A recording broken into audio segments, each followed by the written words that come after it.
All right, Maxie, we're live. Already? We're live. You didn't give me any 1, 2, 3, no nothing? No, we're just live. All right. You know? Special I'm day. excited. Special day. Special day. We'll talk more about that. You know why? Because 11/6/2025, Max admits he's wrong on this podcast today. So everybody, jot that down. Write that date down. We should make it a national RC holiday. The professor of everything is going to admit that he was wrong on this podcast. There will be mass celebrations throughout the RC world about this. I am 100% sure. Yeah, there's people in the streets having a parade over this. Max was wrong. Max was wrong. Anyway, let's hit that intro. We got a lot of EBuggy talk to talk about. EBuggy pays bills.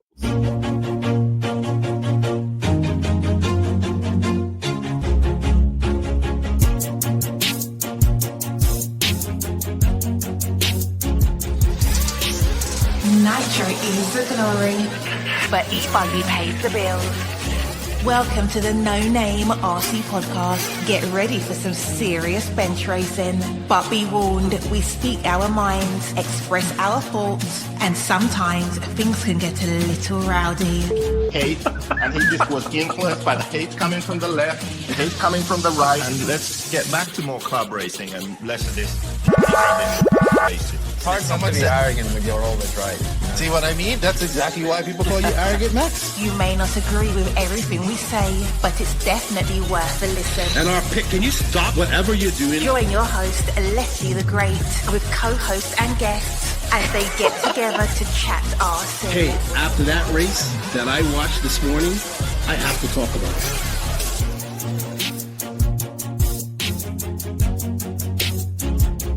Here we go. $100 right here, $100 bill. Oh no!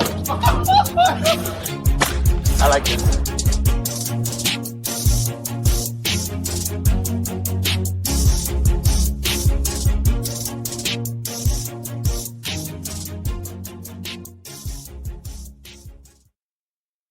Yes, indeed. Nitro's the glory, but EBuggy pays the bills. What's going on, everybody?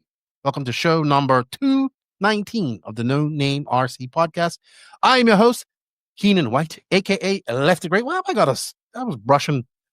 was combing my beard before I came in here. That's why that's her. Let me throw that over there. And Max is back, and it is a great day, everybody, because as you heard in the introduction, he is never wrong and always right, but we're going to fix that here shortly. That's right. Good to have you back, Max. Welcome back, everybody. It's been some time since you've been in here, a few weeks, Maxie.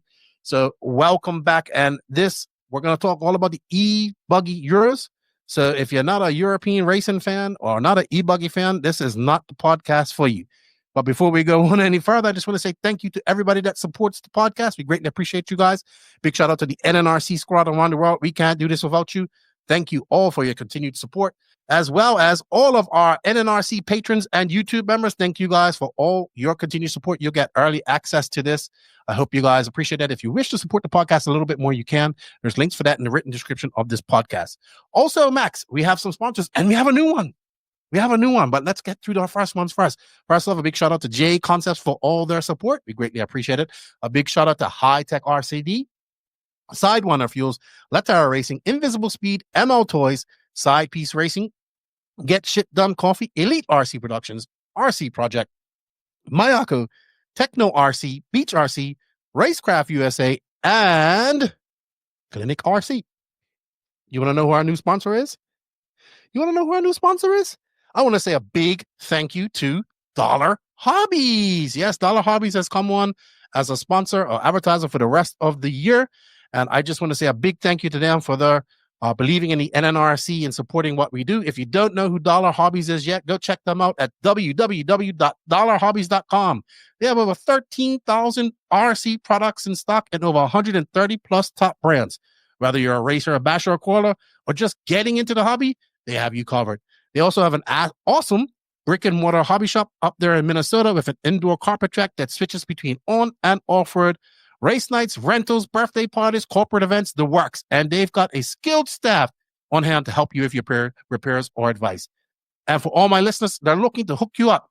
Use promo code Lefty. It can be, I think it's just Lefty, Lefty, capital L.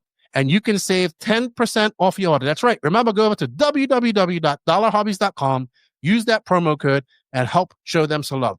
Thank you, Dollar Hobbies, for your support. We greatly appreciate it. And let's get on with our show. Also, a big shout out to our drivers. Just almost lost my notes there. Our drivers. We have David Ronnevalk, which was very good to see him running some 1/8 scale for a change this weekend. Robert Battier, Alexander Hagberg, Matty G, Pecco Evening, who was at this race too, Una Hotman, and of course, the Iceman, Mason Fuller. Before I go on any further, though, I do have some shout outs. Do I want to give out too? Shout out to everybody who's celebrating a birthday. We hope you guys do enjoy that. And I saw some RC YouTube that I watched this weekend. I watched Lucas Lauren's documentary of the RC program. It was great. And I heard that Lucas is going to the Nationals, so we got another good documentary like he did back in 2021. So go check out that documentary. I'll leave a link for it in the written description of this podcast. And I also saw my boy Lorenzo Amtrak, his movie that he made about his RC life and his battle with Crohn's disease. Go check it out. I watched it last night. It is on YouTube. I'll leave a link for that. Remember, this is his story. And it's pretty cool because to me, it seems like I didn't really know much about Crohn's till I met Lorenzo, right? I didn't know that was such a bad disease, right? And how much, how much he's been through because he's been telling me about it. And this was his story. And I think his story is about the Crohn's, obviously bringing some awareness to this and what he had to go through because, he lost jobs because he was always out sick and in the hospital and all that there. But it's also where you can see that RC was something that got him through it, right? And he was in the hospital and all this type of stuff. He was also, the scenes in the hospital of this movie, he's actually in the hospital sick. Like this is, he's telling me, we snuck the camera in and all this type of stuff. So go check it out. Give him a like and a follow. He's got a lot of content on his YouTube page. Check out the documentary by Lucas. It was good. I consumed a lot of RC content this weekend.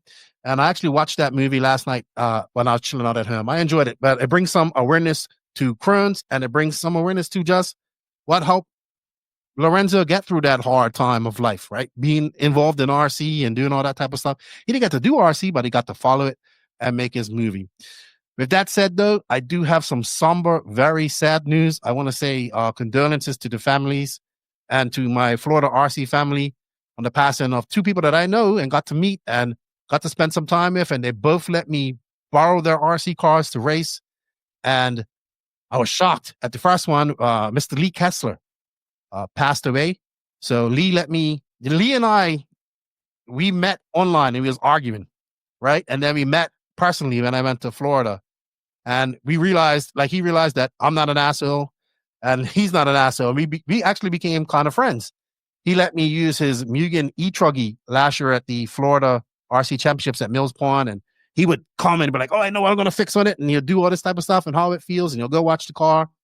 And we had some good conversations. And I was very saddened to see of his passing I think it was last week. And it was shocked, to be honest. And a big shout out to Mr. Steve Downey, Mr. Papa Smurf, who is an older gentleman that I got to meet. He got into RC recently. Then his son got back into it. And they, he got to race with his son a little bit. But unfortunately, when I did meet Mr. Steve, he was sick. And unfortunately, he succumbed to his, I believe it was cancer that he passed away with. So you know what we say about that? Fuck cancer. And let's hurry up and find a cure for that because it fucking sucks, right? So my condolences to the Florida RC family and my condolences to those families. And this kind of hit a little hard because I personally know both of these guys and have had interactions with them. They let me use their cars, and had conversations with them and knew them. So I was very sad when I heard about this. So it was very, very sad. And you know what? That leads me to another point. If you guys don't know, June is National Men's Mental Health Month. Sorry. And I know a lot of people don't know this or maybe not know it because it's not public. It's not really public. It's not really known. But just remember that June is Men's Mental Health Month. And you don't know, like I was saying this came up in a topic to me, right, Max? Because sometimes you don't know what RC means to different people, right? And one thing I've learned over the years in my time of meeting many people and talking to them, RC, whether it be whatever they're into, but racing, obviously we're more racing. You never know what RC means to people. And RC racing and the camaraderie and the racing and being around people and all that stuff really is a social event as well for most people. And, I just kind of want to bring some awareness to men's mental health. As an older man, I kind of brush that stuff under the carpet and all that stuff. You're a little younger. You're a little more used to expressing your feelings and all that type of stuff. I've had many people reach out to me personally and say, hey, Lefty, your podcast, our podcast, it helped me get through a hard time in life, Well, just listen to RC and geeking out on RC and all that type of stuff. I've had people tell me, hey, you know what? You guys geeking out on RC makes me feel normal for being so passionate about RC. So I just wanted to say, remember, men's mental health is important. As a man who sweeps things under the carpet myself, I have to recognize that. And we need to keep in communication with each other and talk to each other, because most of the people that are involved in RC are men. And, it's a serious thing and we need to recognize it and we need to talk about it. So I just wanted to do that. I don't really do things like this that much, but I thought about this last year when I saw June's men's mental health month. And obviously it's coming through my feed a lot. So it's on my mind and it's on my thing. So I just wanted to say that it's all right. We can talk to each other. That's what we're here for. Friends, men, fellowship, all that type of stuff. So don't forget, June is Men's Mental Health Month. Anyway, Max, welcome back to the podcast. What have you been up to, good buddy? Well, I don't know what I have done to deserve life to be so freaking busy all the time. Like, maybe I need to learn to say no, in some way. But it's been like incredibly busy. I've been at work. I've been having all kinds of things, not that much politics anymore, but all these gatherings and so on that I've kind of said that I'd go to. And then this weekend we have a first Finnish national. So I've been finally getting some track. I visited the track last week. It's crazy. It feels like forever. So, but yeah, really busy, but it's all right. It's summertime, so I'm getting it's. I have this thing, like some people call it spring mania. I don't really have that, but it's kind of like when the summer comes, life is more enjoyable. So I think that's specifically for us in Finland, though. Have you had that day where it's the longest day of the year where all you Finnish people go crazy? Midsummer, yeah, next week. Yeah, that's what it is. Yeah. So, yeah. That's why JQ is not going to the Nationals. It's going to be in a midsummer week, whatever he's going to do. Becco's going to the Nationals. No, it's a week from now. Nationals is 2 days from now. So no. As we're Roar Nationals. Yeah. Oh yeah. Oh Raw yeah. Nationals. As we're recording this is the Wednesday before the Raw Nationals, and this will be out on the Friday. So Raw Nationals is the big race right now. Yeah, everybody's gearing up for the Raw Nationals. First Raw Nationals with EBuggy and ETruggy combined. So yeah. Oh yeah. Yeah. We should. I forget about that. Last week I saw I think it was Cav who was doing something, wrenching his stuff or something. Mm-hmm. And then I was like, oh yeah, he's got 4 cars to make ready. But every time when someone mentions it, I'm like, oh yeah, it's so easy to forget. And it's I think it came very last minute to change. Just like it feels like just a month or so ago. No. They did this last year, if I'm not mistaken. But they did? Yeah, but yeah, they had to because to give people to prepare. But it's the first one that they're doing it like this. And I was talking to Pecco. He's going Sunday because he's gonna be wrenching for Cav. Yeah, I think I was talking with him. I met him. I went to the track and saw him there. So we chatted a bit about this. Yeah. Well, I don't know if I should say this, but I'll just say that I'm so amazed how bad mechanics a lot of these top guys are. Like Wally said the same thing when we had him on the podcast last. Yeah. I'm not. It's not like all of so them, incredible. But Yeah. Well, hopefully Pecco can help him out. And it's a lot of classes to run, so he needs the help, right? Yeah. So I mean, sure, he definitely needs someone to help, but I think like he needs someone to help also. He needs But somebody to yeah, help. yeah, but it's just amazing. Like all of these top guys, because obviously through Mayako, I got to see firsthand how some of these guys build their stuff. But like at the Worlds and such, when I was taking like the pictures of those cars, you Right. can just see like some of these guys, they don't really know what they're doing. You know, like they just put it together and they hope it works. Like Ronafog's probably the only one I know who actually like wants to make everything perfect and knows how to make that possible. Like, yeah, it's That's a crazy bold, how bad some of these like world champions even are. that's a wrenching bold on that stuff. statement. That is a bold statement. So you've been busy. You're working at the shit factory. You got your girlfriend. You've been doing some tree hugging and all that type of stuff. So that's good. I've been busy in a whole separate thing. I feel like I've spent the last 4 weeks behind this computer screen. In fact, as I'm recording now, this is my third recording session of the day. Yeah. So I recorded with Ryan Lutz. So that we got a Ryan Lutz podcast coming out. I'll catch up with him next week. I did a Power Wheels podcast, and now it's 3:45 p.m. and we're doing this. Yeah. And then it's almost like you do this for a living. I do. No, I have a question. And I asked the people out there as well. How did you like me splitting up the podcasts? Me? Did you? Wow, I know you've been so busy, but I think it was great. Well, actually, the thing with this is like I oftentimes watch the podcast, like just put it on the background just to listen, like what we did, even if I was on. But oftentimes, if like I'm on the living room, and my girlfriend's doing something, she's like, "Put that shit away," she don't want to listen to us. But with the short ones, like it's enough time where she doesn't really notice that I'm playing a podcast.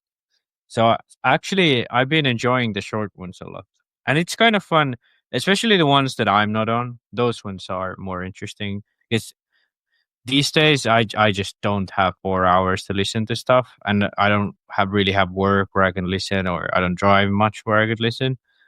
But the short ones, I like it. I'm a Gen Z. I have terrible attention span, so it works for me. I don't know what about the older guys, but yeah, it's a lot more. It's more work, but it's something I tried. I was like, we got almost 3 hours. I did it with the JQ podcast. I'm like, we got 3 hours of content here, and I like it. It splits it up. It gets more engagement. It gets more, and then you still have the full podcast when you want to listen to it, right? So it's there, and I'm very happy with how it's going. And I think it's gonna. And I also been able to organize the reels and do all that type of stuff. It's a lot of work, but it's. I've been doing it. The more I do it, the faster I get, and I think it's also here to stay. So I like it. We're gonna make playlists, so you can go in that playlist. You can go find it, so you can listen to all the individual ones and all that type of stuff. So I like it. I think people like it, and the reels are really popular because oh my goodness, the people. That's one I posted up one this morning, and people are just going on it about series. It's an older one, but I like it. And let me know what you guys think. Do you guys like it? I know some people probably don't like it. If you're a patron or a YouTube member, you actually get the full podcast right off the bat, early. You'll get it almost almost a week earlier. So before the full podcast comes out. So it's more of a benefit if you're a patron or a YouTube member. And guess what? You also support the podcast. All right. Before we get on to our great moment, the greatest moment in podcast, but the only other great moment was when JQ had admit me was wrong. I want to say a big shout out to High Tech RC for all the support. If you're looking for some top tier performance and reliability in your RC setup, High Tech RCD has you covered with all the industry leading chargers and servers for both your surface and air applications. Whether you're bashing, racing, or taking to the skies, High Tech's advanced technology delivers precision, power, and durability when you need it most. From high torque servers to smart, efficient charging solutions, trust High Tech to keep you in control. High Tech, powering and elevating performance. Visit hightechrcd.com and purchase all your stuff. They're running some Father's Day sales on there. So if you spend a certain amount of money, you got a coupon code and all that type of stuff. I'll try to include them in this, but I'll make a post and you can save some money. Go to High Tech Facebook page and you can find all of the coupon codes and you can save some money with their coupon codes. All right, Max. So when you was last on, and this was a popular segment, and we both went on a rant about this, and I wanted to clear. I don't want to spend too much time on this, right? Because we saw a comment, and I wanted to clear this up, and it's about MAH, not about voltage. And then somebody clarified it with voltage. But I'll let you take the floor. This is your apology, everybody. What time is it? Right now, it's 3:49 p.m. EST for me, and you're about to witness something miraculous. Go ahead, Max. Well, so after the AGM last year, EFRA had issued a statement where they reverted the decision on going to 17.4 voltage, which is HV, high voltage batteries. I'll even put it up. This is the statement. Here they clearly say, I have decided, not we have, I have decided, says Carlos. I have decided to withdraw the allowance for HV charging for lipo batteries, and the charging limit will remain 4.2 and so on, blah, blah, blah. And this has been done to risk reduction and safety. Okay, sure, whatever. And it was released in 2nd of December. So I gotta be honest, I gave IFMAR shit for, you didn't even check with EFRA, blah, blah, blah, blah, blah, blah. But in reality, it was me who didn't check before talking. Let's tell people what happened. On our last podcast, Max and I kind of went on a rant about, Max went more on a rant on IFMAR. And it was a legitimate rant. It was a legitimate rant. I mean, you wasn't wrong with what you were saying. It just, we didn't know that the rule had changed. So by the time it came out, people let us know about the rule changed. So basically what Max wanted to talk about was at the EBuggy Euros and stuff like that and Worlds. Basically people that are running the whatever battery packs that go there, they charge more because they do what is the limit again? 16.8?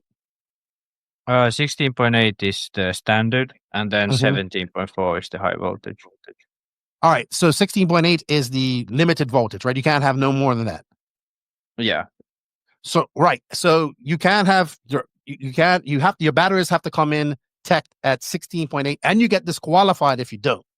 Like you get DQ from the run. So your point was about people revving up the batteries to get it down to that, and I remember one comment was like, well, that's MAH, that isn't voltage. But we forgot to factor in the fact that people up there are spinning their tires trying to get it back down to that voltage. Then, of course, people are like, people will charge their batteries on the wrong setting and all that type of stuff. I would hope to think that people that are attending EBuggy European Championships and World Championships would be able to know what to charge their fucking batteries on. So I think that's a stupid rule. I think that's a stupid excuse. But anyway, that's an argument for another day. You was wrong. I was wrong. And I do want to say to those people who say like, it's about voltage, not MAH. Okay, but the voltage, the higher the voltage, the more milliamps there is. If you charge your 5,000 milliamp battery to 7.6, it's not going to be full, okay? So if you charge it to 8.3 or 8.2 or 8.4 or whatever, or then the high voltage, which is I think 8.7, it's gonna be more milliamps in the battery. I do want to correct that. I did mention that there would be some benefits to charging to high voltage. I don't think that's necessarily true. If you do it once in a while, there's no deficit, but it should be better to always charge to 8.2 for the life of the battery. But then again, it's much better to not like recharge or like what you call it, discharge the batteries like they do in stock. So Yeah, you mean I don't basically.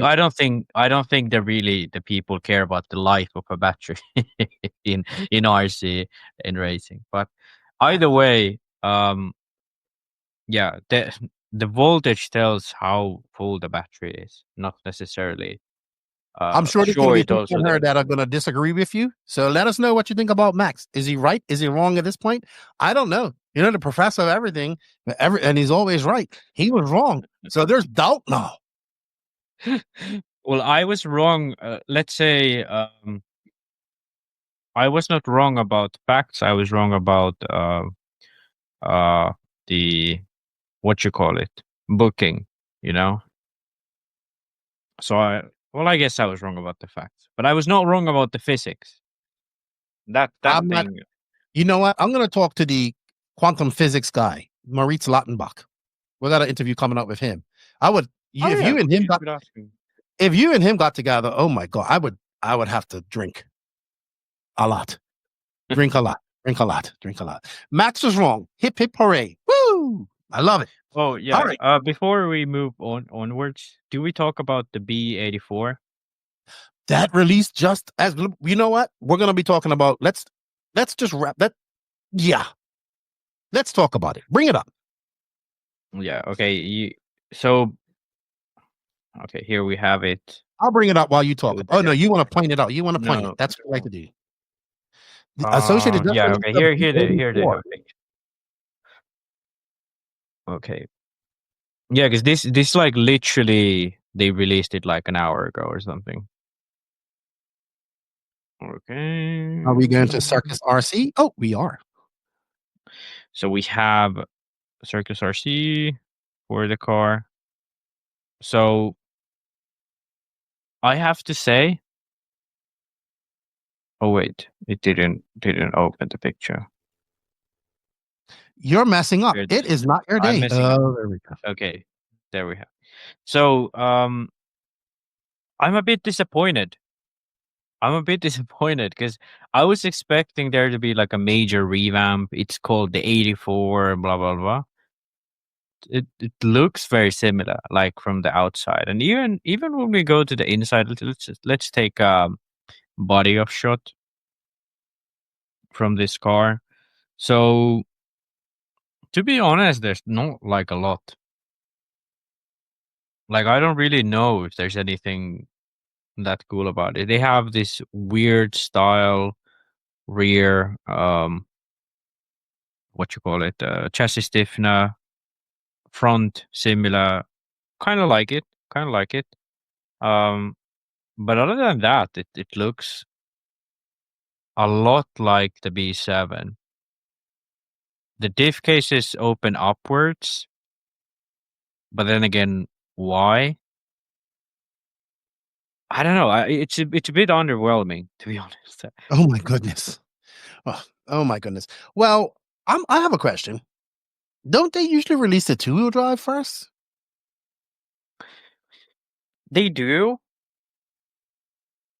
but I think they basically just made the B7 and then started on this one. Ah, okay. I think that's what they done. So you're not impressed okay. then. That's okay. I'm a little bit impressed. Oh, so if you look at the steering geometry, instead of having a rocker arm or bell crank here on the back side of it, they have moved the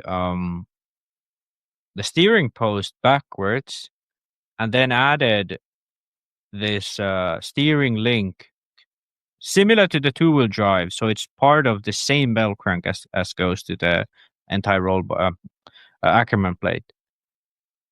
So basically what they've done here is they've made the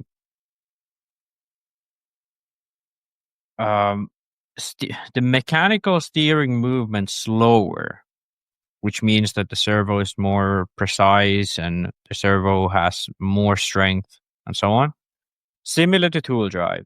And I think this is a big deal, especially on carpet, because you want the steering to be smoother.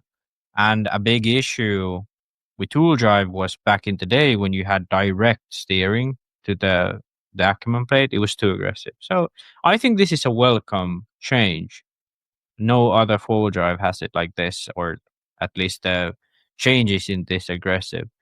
An obvious difference I see now looking at this picture is the extremely long arms. So similarly to the V7, this one offers really long arms. You know, I don't think this is going to be that good of a change. It's probably they have the same goal as with the tool drive, so you'd have longer arms, it's calmer, you can go around faster in high grip. But I don't know, dude, like I was expecting so much more, so I'm a bit underwhelmed, and I'm just taking my first looks at this as well. Here we can look at the rear end of the car from the back. As you can see, it definitely is narrower, the pivot. Mm-hmm. But then, other than that, it's pretty similar. Okay. Well, I know people have been talking about this and waiting for this for some time. I assume you'll see the V8 two-wheel drive come out shortly, I guess. And I guess the top guys have been running this all this time. We did see it surface at the Worlds, I think. And so I assume Rivkin and Horn and Bada have been running it. And I guess now the regular racer can get it. And they'll be excited. And they'll sell them. Now that I think about it, no, I mean, they can't have the same diff case for two-wheel drive. But the diff case is open upwards. I don't understand why. Why would they? You know what? I'm sure Coach Wenger or somebody from Associated who's had this is going to chime in. Let us know in the comments. What is up with the diff opening up on the top? Max is kerfuffled. He's kerfuffled. Yeah. It's another great time. I thought you're kerfuffled. Yeah, I am. I mean, like I said, I like the change in steering geometry. It's interesting. Then the chassis stiffness, centered, sort of a triangle shape instead of having that only on the bottom of the chassis. And I do like them putting the entire roll bars really down low. I saw that. Definitely shorter shocks and stuff like that. But I think this could have been released as a B7.5 right. Okay. or whatever. So not a complete change, you're saying. Not just a complete. updates. Okay. Gotcha. Yeah. So you're that's my first medium impression of.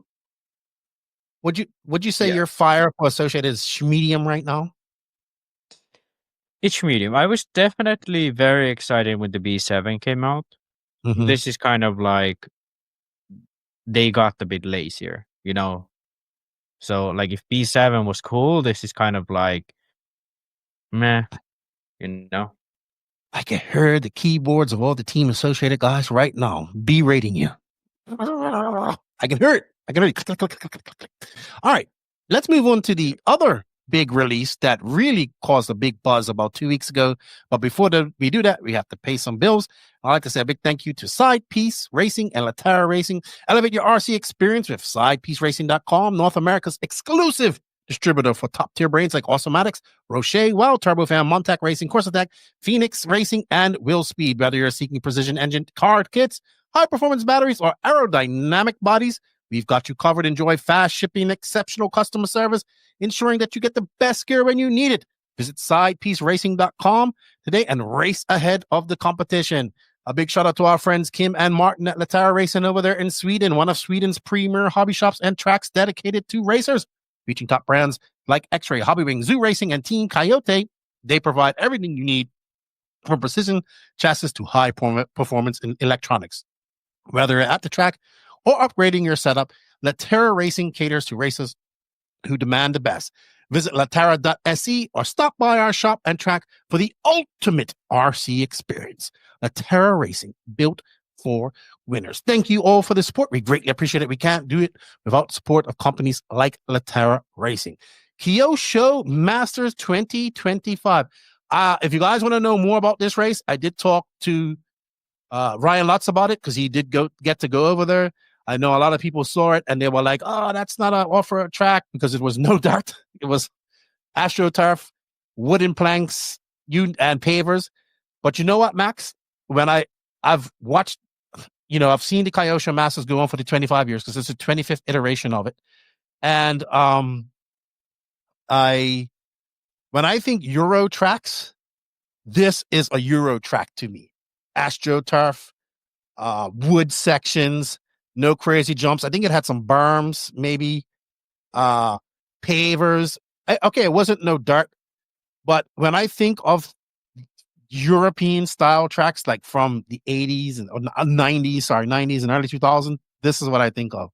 And if you want to know more about that, Ryan, let's talk about it, his experience on it and whatnot. But I like it. Like, as much as I am not the biggest Kyosho fan, even though I made a video about him, which is doing pretty good. Lefty Simple Thoughts. From a simple brain come simple thoughts. And check it out, Kyosho, the resurgence. It's doing pretty good, actually. And I had to, it hurt my RC soul to make that video because, I'm a Mugen guy through and through from the beginning.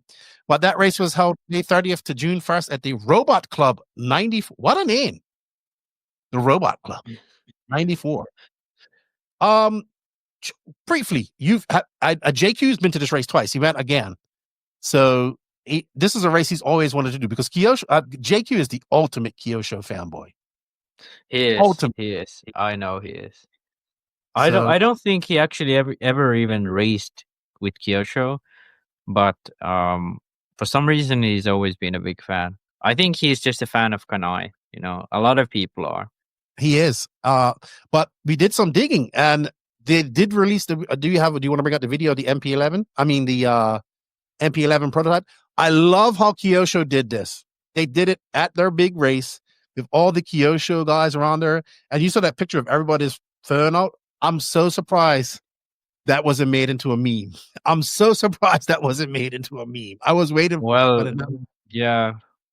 I mean, yeah. I bet people are gonna make memes of that, but it was. I thought it was it's cool. A great template.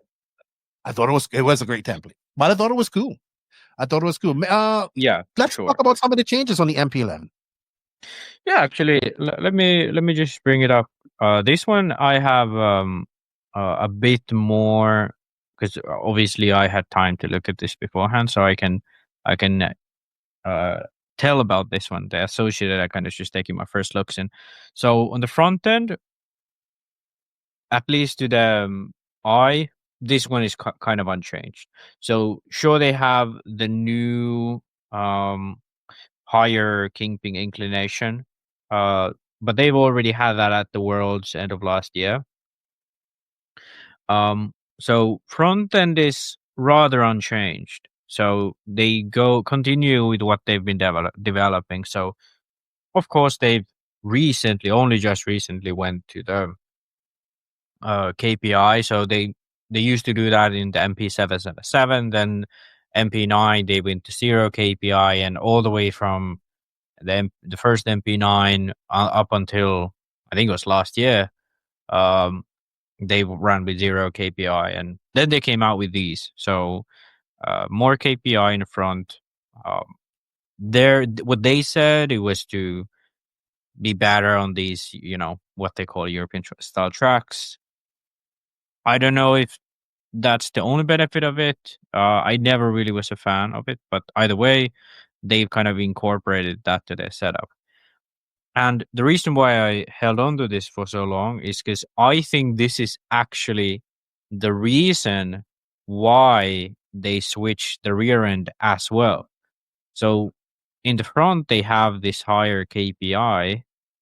And for the first time ever, well, I'm not going to say ever, but for the first time since I remember, Kyosho has gone to a long rear arm with a low offset rear hub. I'm pretty sure the offset is negative.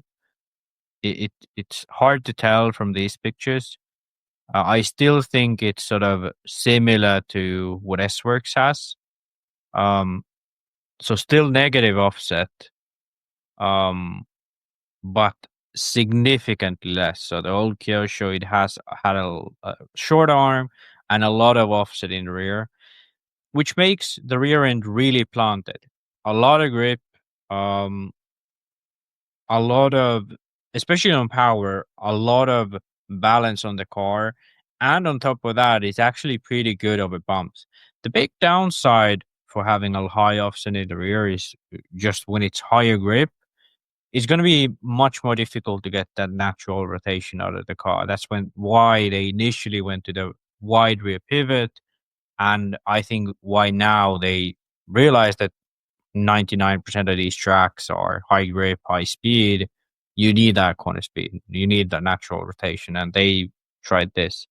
And I think they could have done it with the old car, but it would have been very specific on setup. So now they've kind of accepted basically that Mugen won in a way, because back in the day, it was Kyosho had a lot of offset, 0 KPI, and Mugen had kingpin inclination, and then they had that they even had actually positive offset, and now they still hold on to the C hub, but they're getting close there. Other updates are the radio tray. I have to say I'm not that big of a fan of the radio tray, but I do like the rear chassis stiffener. So they have this centered chassis stiffener on the gearbox. One big concern I have is when you go to this low offset rear hub, the big issue is that you kind of need to gain more support for the rear, because the high offset naturally stiffens it, and you still want the car to have the grip initially, but then also give you support. And in my opinion, and by looking at the cars in the market, the best way to do that is to lean in the rear shocks, which they haven't done. And it's going to be interesting to see if they can actually make this work like this, because that's going to be a big thing for these guys to have that progression in the rear end through the suspension, to make the rear end rotate but still be good initially, which is kind of how Mugen, Associated, even HP, all these cars, Mayako for example, are. So that's something, I don't know if they made a conscious choice or if this is something they have overlooked. So something to look forward to if they release a new rear shock tower leaning in the rear shocks. Other than that, I think it looks like a pretty ready package. Yeah, radio tray, not that big of a fan. Rear shocks, angle progression, still a question mark. Other than that, I think I spoke with Yukin and like when this came out, and I said that this is basically what they should have done in 2020. Well, let's say 2018, when they let go Boots and Tebow and all of these guys. This is what they should have done then, but they was maybe a bit stubborn. They was having financial trouble, kind of reinventing themselves. But they're doing it now. They have they have all these fast drivers from Europe as well. It's really interesting to see how it goes. Yeah, and I talked about this in my video, and then I talked about Ryan with this, which will be coming out next week. I think and we talked about it. I was like, yeah, they stopped relying on that legacy, right? We're 8-time world champions. We're the best. No, that probably worked 10, 15 years ago, right? Yeah. But people have come into RC that don't even know the legacy of Kyosho, right? And there's so many other brands on the market now. So, and the biggest thing here was, from what I can gather, is that, yes, Canas was involved in this, right? So a lot of people don't understand that. I kind of wanted to I got to talk about it because I talked about it in the video, but Canas doesn't directly work for Kyosho. He works for Auto Model Racing, which is a company that does the designing and promotion of the Kyosho. I don't know if they do all the products, but definitely the racing side of things, you know. And from what I can gather, and when I talked to Ryan her on the interview, basically this is the first time that Kyosho has. It wasn't in this time where, you know, that was what Canas said, right? Canas, what he said, it's pretty much what happened. That's how it's been. It was different this time, and they took feedback from the guys in USA, from Ryan. They took feedback from Savoya as well to make it happen. And he was telling me that he thinks that when Canas went to the Worlds last in 2022, when he went to the Worlds, that's when his eyes were kind of open to how far the platform was behind with corner speed and stuff like that. And I think this is great for Kyosho, right? And it was a lot of buzz around it, because even though I may not be, look, I have no this hatred towards Kyosho. My rivalry is a friendly rivalry from years and years ago. But I would hate to see Kyosho. I mean, we were thinking Kyosho was going to be out, like, you know, and when they signed Lutz, like, out of racing, they got sold twice in the last 5 years. And they got sold in 2018, and they got sold again in 2021. But they got taken over by a bank in 2018, and then they got sold to a company that doesn't even do RC. So we thought, like, this has got to be the end of it, right? But they have successfully done what they needed to do to carve a niche out for themselves again. And I know in Europe and other parts of the world, Kyosho is still a popular choice. But in my travels going to the USA over the last few years, prior to even when before Lutz came on, you saw them very few and far between. You went from a car that dominated the scene to seeing them here and there. Since Lutz has come on in the last couple years, 3 years, so he came on in 2025, and now they got Bump on board. They got Savoya over there. They got Berton, Barufalo, those guys. We're seeing, is it like going to be as popular as what it once was? No, but I'm starting to see more Kyosho showing up, local races, local tracks and stuff like that. I'm starting to see more at races that I go to. So yes, they have successfully carved out a niche for themselves in a time, and it's very hard to do. They haven't completely reinvented themselves, but they rebranded themselves. And I thought it was great. You know, that legacy part, you'll never lose. It's always going to be there, right? And some of the stuff that Kyosho done, I don't think we're ever going to see that happen again. I mean, there could possibly be an 8-time world champion. I mean, Associates got 3. Yeah. Possibly could have 4 next year. So it could be, right? But what they done and some of the domination that they had over the time, it was impressive, but it got old, right? And you couldn't rely on that anymore. Well, we were this, we were that. Yeah, but you did that. Yeah, I used to be skinny, but now I'm fat. So, you know, like, what does it matter? You know, I was never skinny, but I used to be in a better shape than this, and now I'm fat. So what happened before? I used to have a black beard, but it's gone now. It's all gray. So people like me will remember the legacy. People like you, because you're young and you was around and you was exposed to Kyosho and all that stuff. But there's people that come into RC that don't even know. Like, they don't see a Kyosho. They see a Techno. They see that. So I think it's good of them. And the move to Texas, I go into more of this and in my video. And I think we both agree that on what I said, that they successfully kind of rebranded themselves. And it's good to see them in there, because there's going to be some brands that go away. It has to go away. There's too many out there, right? So they're doing what they need to do to still stay relevant and make sales. Of course, Kyosho has all the bashing stuff and all that stuff that makes them their money. So I get it. And kudos to them. I once again give them their flowers. And that took a lot from me. But as for that race, actually, Berton won, Barufalo came second, and Filong came third. And our good friend, JQ, who unretired, finishes 7th. Yeah. One more thing I do want to say about the new car is I still haven't fully given up on the old Kyosho. So the MP9 TKI 3. That's old. They have a 10 in between there, you know. Max. I There is know, a fan. I know.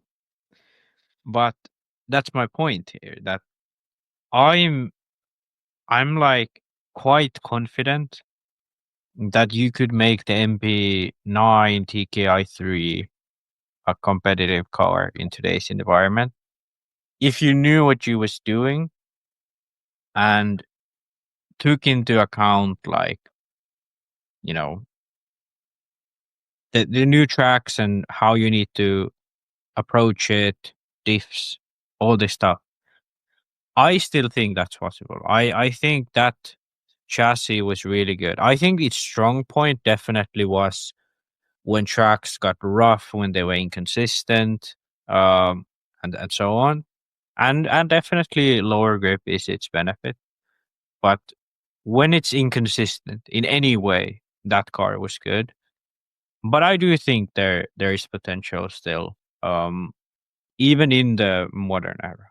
But I think we can safely say that Kyosho is now gone. Like, that car is fully, like, MP10. That was still close. It was basically just a wider rear pivot. I'll tell you what. But Oh, this sorry. one, Go ahead. yeah. No. But this one is. It's not. We can hold a silent moment for that.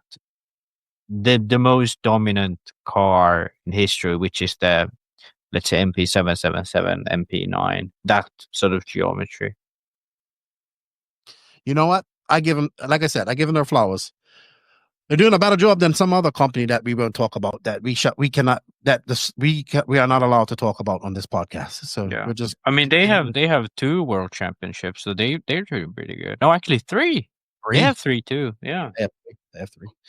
All right. Something else that popped up on my feed this morning. It's a liquid cooled RC engine for cars. No, is it for cars though? No, I think it's for. I think it's a boat then. I talked to Boots about this because I saw his dad posted it, and I said, "Boots, you got to get yourself a boat and go test this out." I think this is good because the RC Marine engine and the nitro. Okay, nitro isn't as big as it used to be in the boat industry because gasoline engines and electrics taking over it. But dude, I've seen this is right up Red's alley, wide open. Like, that's what RC boats are. It's like that's all boats are. It's no in between. It's wide open and off a little bit.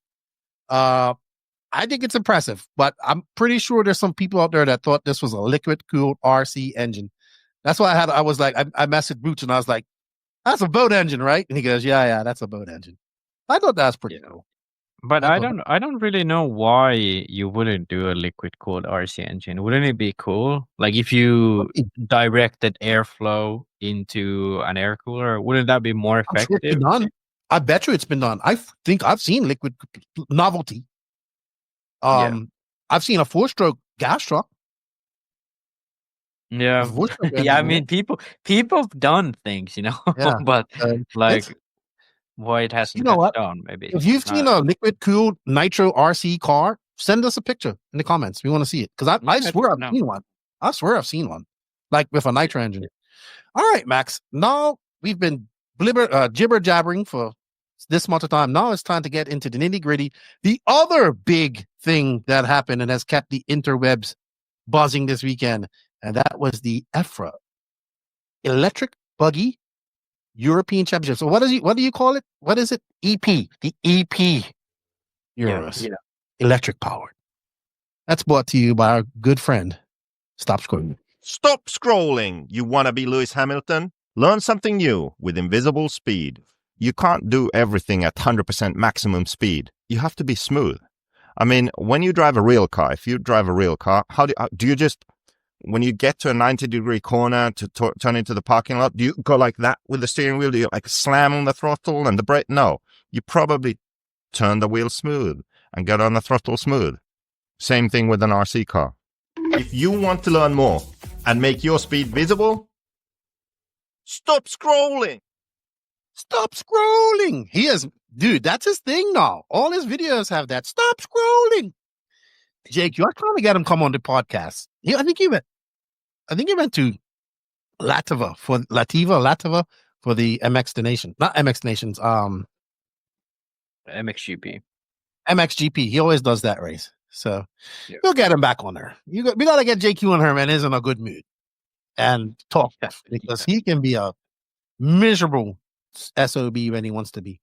All right, let's get on. The electric powered or EBuggy Euros happened this past weekend.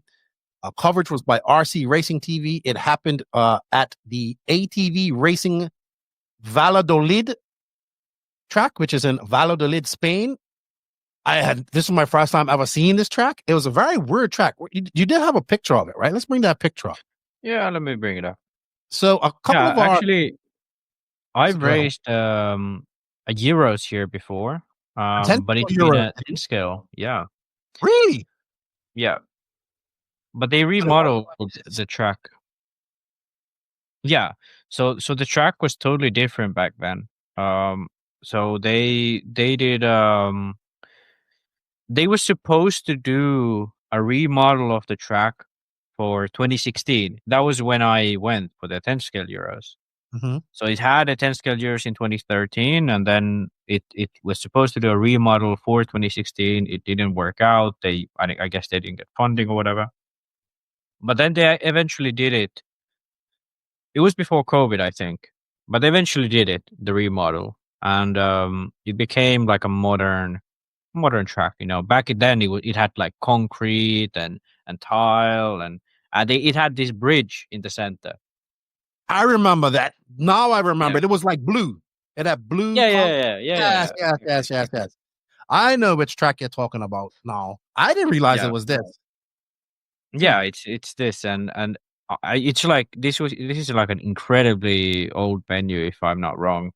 I think I could be wrong, but I think like it's close to the Pinedos, which are like really active in the Spanish community. They've been for ages. So Okay. I could be totally wrong about that, but that's what I think. But I remember what this track looked like before. It did not look like this. Had AstroTurf and concrete and Yeah. bridge. And yeah, I remember the Euros being there. I think Neil, I want to say Craggy won that year. Yeah, so Crag won two-wheel drive, Neumann won four-wheel drive, but the first time around, Bayer won four-wheel drive with an Oh. X-ray. Oh, That wow. was in 2013. That was crazy because it was like right after 8 scale Euros. So he basically went straight from 8 scale Euros to here, and then not at all a 10 scale driver back in the day. Got X-ray their first 10 scale off-road European Championship. Well, it's a completely different track now. Yeah, it's definitely a completely different track right now. And if we just now take a look at it, the number one thing, it's small, like 24-second lap time. It's not a 10 scale track, definitely not a 10 scale track, but it's a bit small for 8 scale, I'd say. I don't know if I bet this is smaller than AMS, so it's like extremely small track.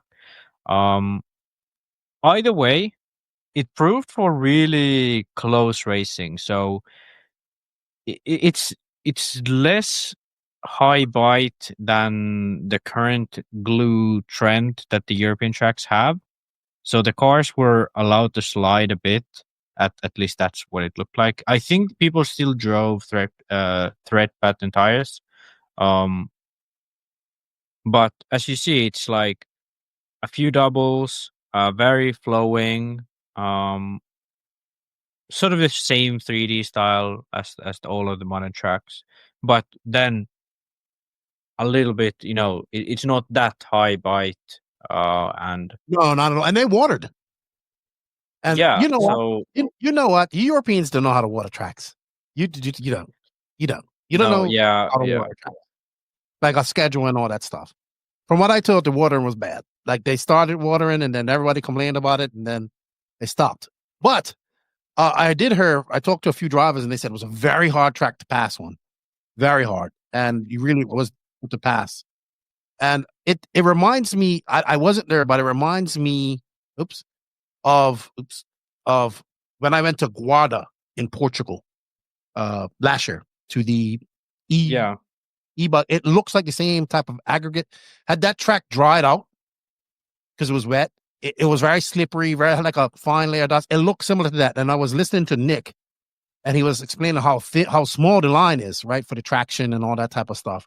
So I would say this is like a typical Spanish track now, because not all the tracks in Spain are high bike like Redovan and all this stuff, but they look like this now, or with more jumps. Yeah. And you see tracks like this in Italy and stuff. These are probably the two places in Europe that you see tracks like this. It's almost like an American/European style track. It doesn't have the big crazy jumps like an American race. That's I think Mugello built it. So it has this, Mugello has those flowing jumps. I think if it looks like a Mugello track, it has that flowing jumps. And it was fast. And it was hard to pass on. And that's why we had a kerfuffle. But we're going to get into the kerfuffle but first we're going to talk about some stuff.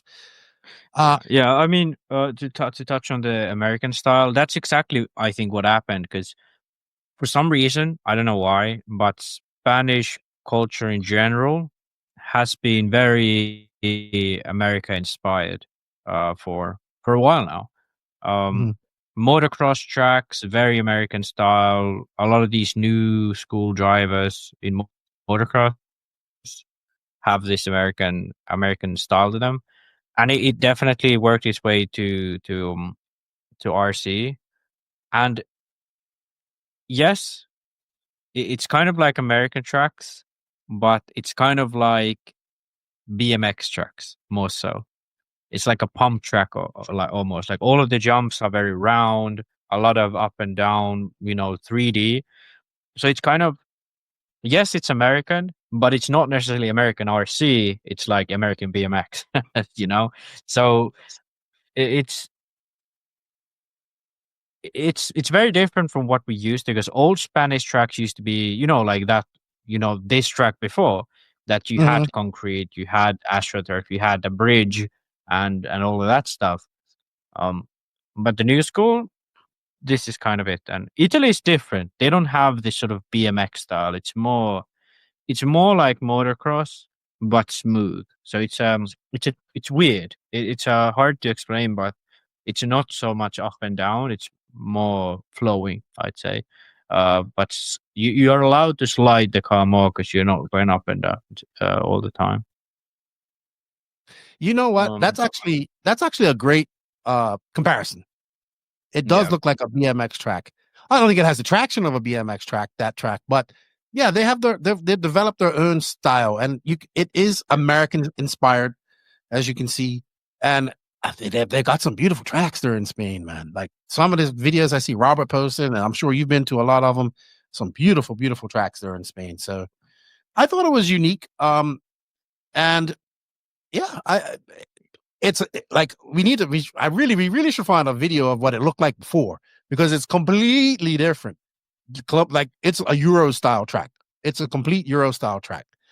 So, it's but it is. I liked it. And I got to watch it. But when I talked to some of the racers, they're just like, it was just so hard to pass, right? So, you know how there's guys. They want to get by. There's fast guys want to get by everybody. So let's get into qualifying. So we had top three. We had Canas, Ongaro, and Coelho. Coelho started strong with a TQ and Q1, right? In the Infinity, I guess it's an Infinity prototype EBuggy, because they don't have one yet. But then it was the Canas show after that. And he just absolutely dominated qualifying.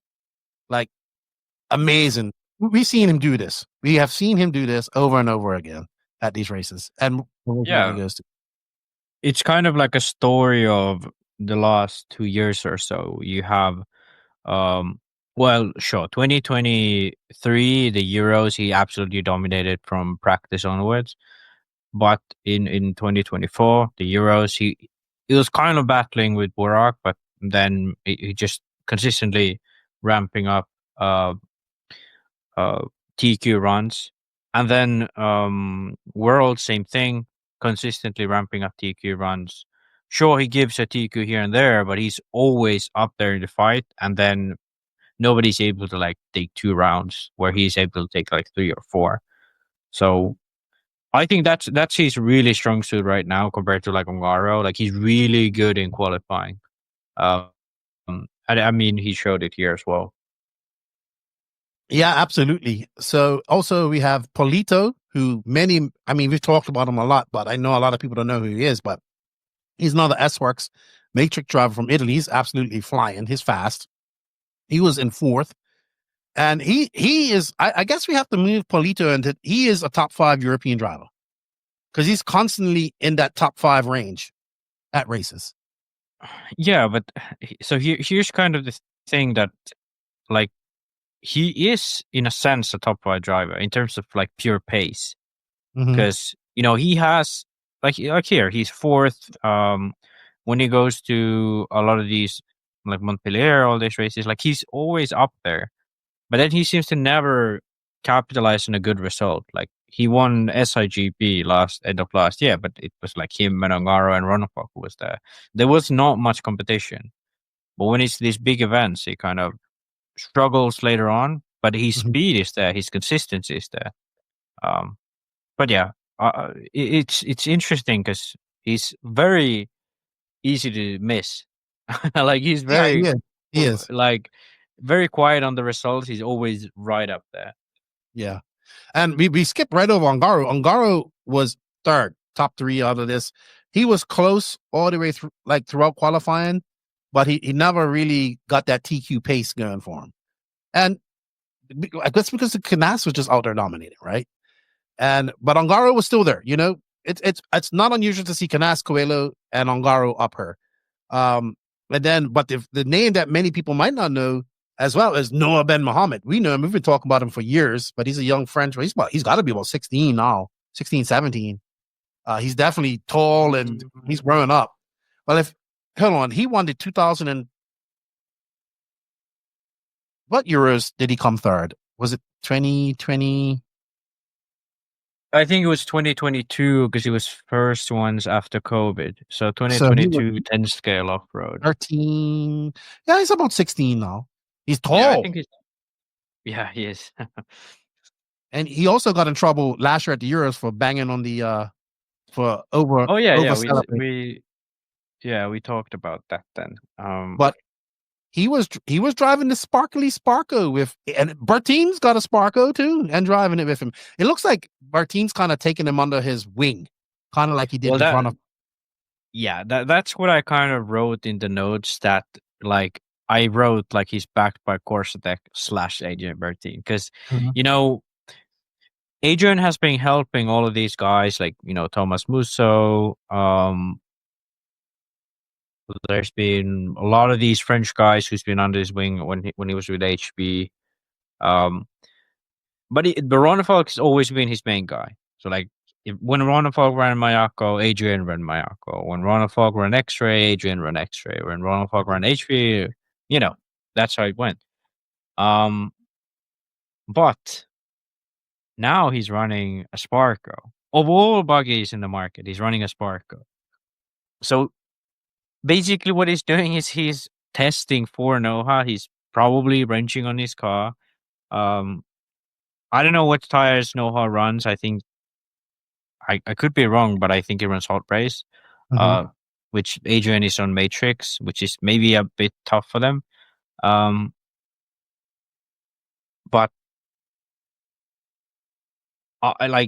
you gotta say it's working. Because at Montpellier, Noha wasn't that far off from making the main. He's definitely not an 8-scale guy. Like, definitely not an 8-scale guy. He was fast even in 2023 and 2024. He made the main last time out in Montpellier. But that's Montpellier. That's in France. That's kind of like his area. Now it's a completely foreign stage. And he puts it on to top 3, consistent top 3s in rounds, finishes 5th at the qualifying. Like, this is really big for him. Like, this is a really, really good result for him. Well, he won the junior final too. So, that they had. It's good to him. Good to him. I'm trying to figure out what tire is going on. I'm trying to look at his shirt and see what tire goes on. I think Adrian has a plethora of knowledge to bestow on these racers. I mean, you can see his pedigree. He's a 2-time world champion himself. Obviously, we saw the success that he had with Ronafalk. And now that him and Ronafalk are not together again to an extent, well, they are not, working together anymore. He's probably looking for that young racer that he sees potential in to put his time into, because he's not going to waste his time on people. He's actually but Ben Mohammed is on Matrix, even better, like fits right perfectly. Yeah. So it works right for him. And that Adrian is connected well. I believe I don't know if he's working for Matrix, but I definitely know he's working with them. Right. Yeah, so yeah. I think that Noha, I hope he runs Nitro. I really do. I hope he goes to Euros and beginning of July, which is only a few weeks away, which I'm not going to, by the way. And I hope he runs Nitro. I think he needs to run it, because 10 scale is just going to do it. I think he needs to be a well-rounded racer. That's where he'll get his best help from with Adrian, is in the 1/8 scale side of things, right? Unless he decides to go do on-road.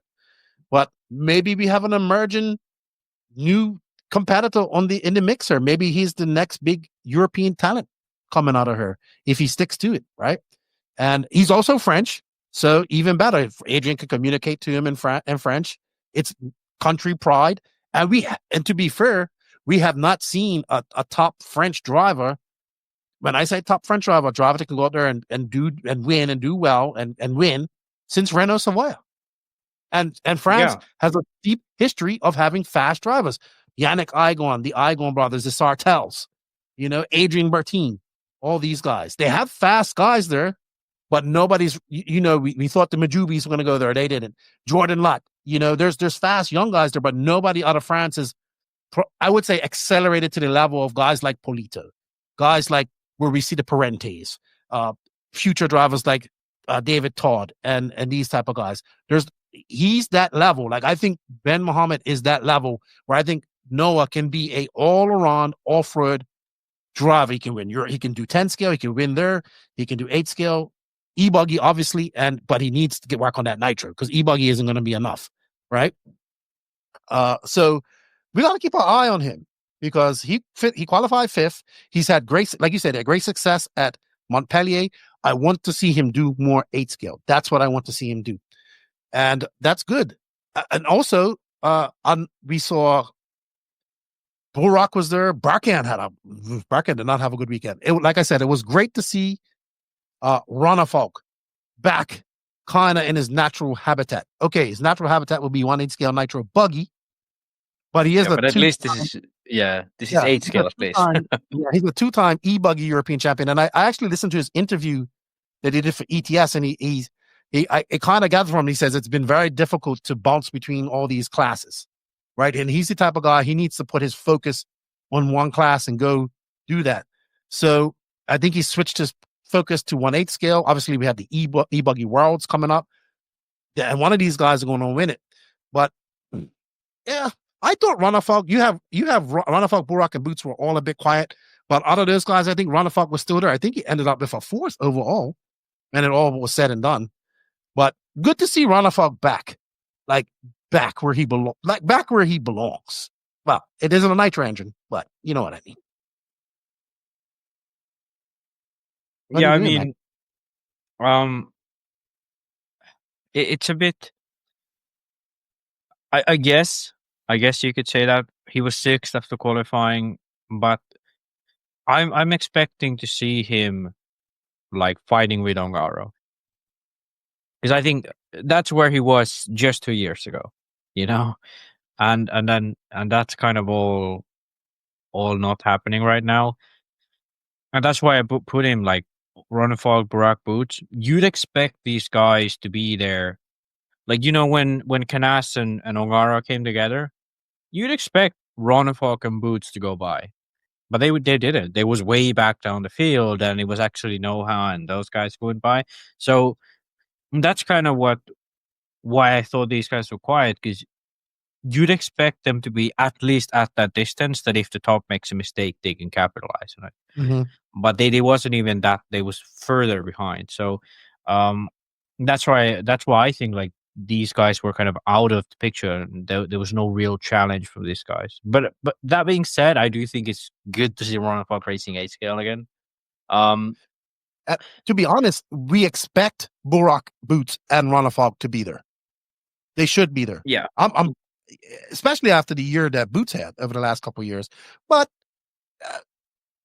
Boots has been kind of quiet all year, to be honest. He's been quiet all year. And Borak, who is doing the pro RC life, he is better than what that position is. But it just wasn't his weekend, because he did not do well at all weekend. But his brother didn't do well either, because he was 24, his 20th. So Barkan wasn't doing too good. He did a good interview though. Did a very good interview. But yeah, I would agree with you. Those guys just weren't, and like you said, they should have been, when that kerfuffle happened with in A1, it should have been no way that Canas and those guys should have still been in the top 5. It should have been like, they should have been on in 6th, 7th, 8th right off the bat. So it's I think what we're seeing here is just, maybe it was the track or whatever, but we'll see how it goes at the Euros. We'll see how it goes at the Nitro Euros. So let's just we'll sit on that for a little bit. Other notable performances was the other Frenchman, Clement Boda. Yeah, he was a big surprise to me, because I remember last year I was at the Worlds. We spoke with him, and he was like, "You should do more 8 scale," and he's like, "Yeah, kind of," but he wants to do 10 scale, and that was when he was still with S-Works. Then they announced that he's joining Associated. He has that really good run. I think he made the main at the EOS with Associated. He's been looking good in France, and now he comes to the EBuggy Euros and puts it in the main. And sure, you can say like, yeah, he's in the back of the main, blah blah blah. But when you look at it from the point of view of Associated, he's the only other Associated in the main. So like he's the second Associated in the main. He's actually beating guys, like Berton, both Parientes, Figueredo, David Todd, and Berkan, and all of these guys. He's beating all of these guys. So I think this is like even though he was just 10th after qualifying, that's really good. That's like incredibly good. Another one. Yeah. I'm sorry. You know who I'm surprised isn't at this race? Carrot. No Marcus Carrot. I think it's just that it's 10 scale Worlds year. The weekends are limited. I think that's Cool. just it. Like if it was like a Worlds, he'd definitely be there, or Nitro. I think he's more interested in Nitro right now, but Smart young man. Adrian Parente, the young of the Parente brothers, makes it straight into the A final on the Mugen. Guys, running Mugen now. Yeah, that is a very interesting dynamic, and I won't say anything, but it used to be that the older brother was significantly better. They did move to Techno, which we knew was going to be tough to put in the European market. Figueredo has been doing good, 7th at the Worlds and so on. 8th at the Worlds. But the younger one ditched Techno at the end of last year. First went to HB, I think. They were saying Kyosho, then they went to HB, and now they're with Mugen. And really, really strong at IBC, Adrian. And now a main at the EBuggy Euros. I'm only gonna say that it's interesting. It is How the interesting dynamic will go on, because it's rare that two brothers on two different chassis, right? Yeah, it's just rare. Yeah. And we don't see many brothers in RC, and usually they're always driving the same thing. Borak, right now the Kilix, because that's part of the advantage of having a brother or sibling that races, right? That you guys run the same thing. So interesting dynamic.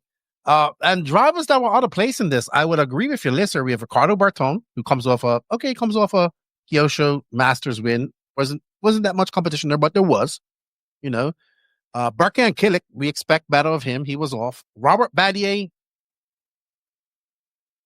I think we're going to have to get used to seeing Robert in this position, because his job now is not to get results. He's probably managing so much stuff He's a team manager, world team manager. He's got a 36 million. He's got a son.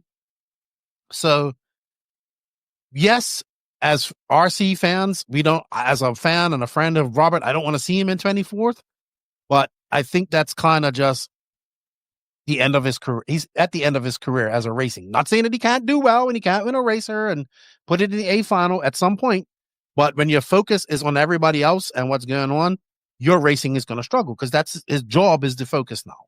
So I would say I'm not surprised that he's down there. But my brain is telling me I'm going to have to get used to seeing him around that position, not in the A final. Maybe not this low, but not in the A final. Yeah, I guess that's mostly why I put him there because I'm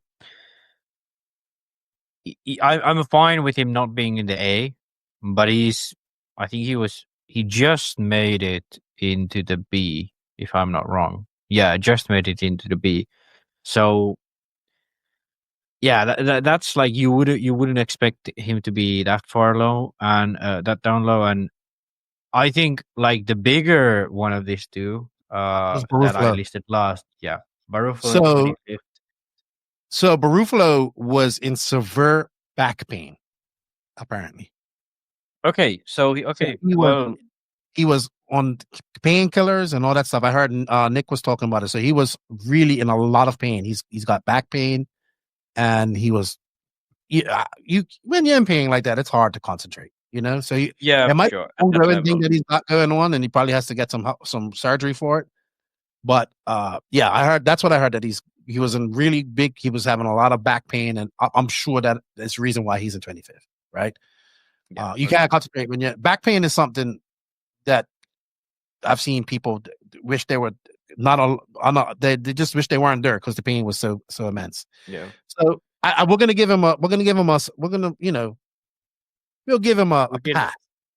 a pass this weekend. All right, let's get on to some of the finals. But before we do that, we want to say a big thank you to ML Toys for all their support. Guess what? I made my daughter's Power Wheels faster the other day. Woohoo! You know what? She likes speed. She was ripping and gripping out there. Make your Power Wheels faster at ML Toys. Are you looking to take your ride-on car to the next level? ML Toys makes it easy. With plug-and-play modifications like motors, speed and brake controls, and more. ML Toys is the one-stop shop to make your ride-on car the coolest car in the neighborhood. That's right. I'm modifying Power Wheels now. And me and my buddy did it, and I took it apart myself. I'm proud. I am proud. All righty. Oh, so Max, you did. You sent me a link of the track before. We'll remind me to play it at the end of the podcast because we're gonna get into the nitty gritty of it. Let's get into the A finals. All right. So what did we do? Did we just give a general summary and then come back to A1 and focus on the incident and talk about Ongaro? Yeah, I think that's the best because I think that's A1 probably what we're going to focus on. It's a bigger story. The A1 yes, it is, than just the incident. So I think we'll leave it. But let's just say the A1, Ongaro and Canas came together and both fell back pretty much. Yeah, and that's Coelho came first, and I think Noha Ben Mohammed was second or third. Yes, second. Yeah. So basically, what happened was, Canas was leading from the start. Just below 2 minutes to go, Ongaro and Canas came together. Ongaro waited for Canas, but he got a penalty still, which he didn't actually come to serve. I don't know if they ran out of time or whatever. So Ongaro finished all the way, I think, 12th or 13th. So they added one at the end of the race? Yes. That's what I understood. But Canas, he actually, even though it was really long, he was on his roof for a really long time, he was actually in third. So Noha got by into second, but Canas, when he got picked up, he was actually in third. So the A1 wasn't necessarily a disaster for Canas because he was third. But sure, if you drop from first to third because someone takes you out, it's not ideal. And this is an important point because in A2 things were even worse for Canas. Yeah, he took himself out. Yeah, pretty much. So he crashed in a beginning. Can't remember now if it was first lap or third lap or whatever, but he crashed in the beginning, dropped really far back, like 6th, 7th. He climbed really well. He climbed his way all up to third. But after that, he made a mistake. This time a really costly one. He dropped way back again. And I didn't know if he came out off the track or if he broke the car or what happened. But I know for a fact that in A2, he came off the stand 2 minutes before the end. And from what I heard, he just straight up smashed his headset at the bottom of the driver's stand. So he was.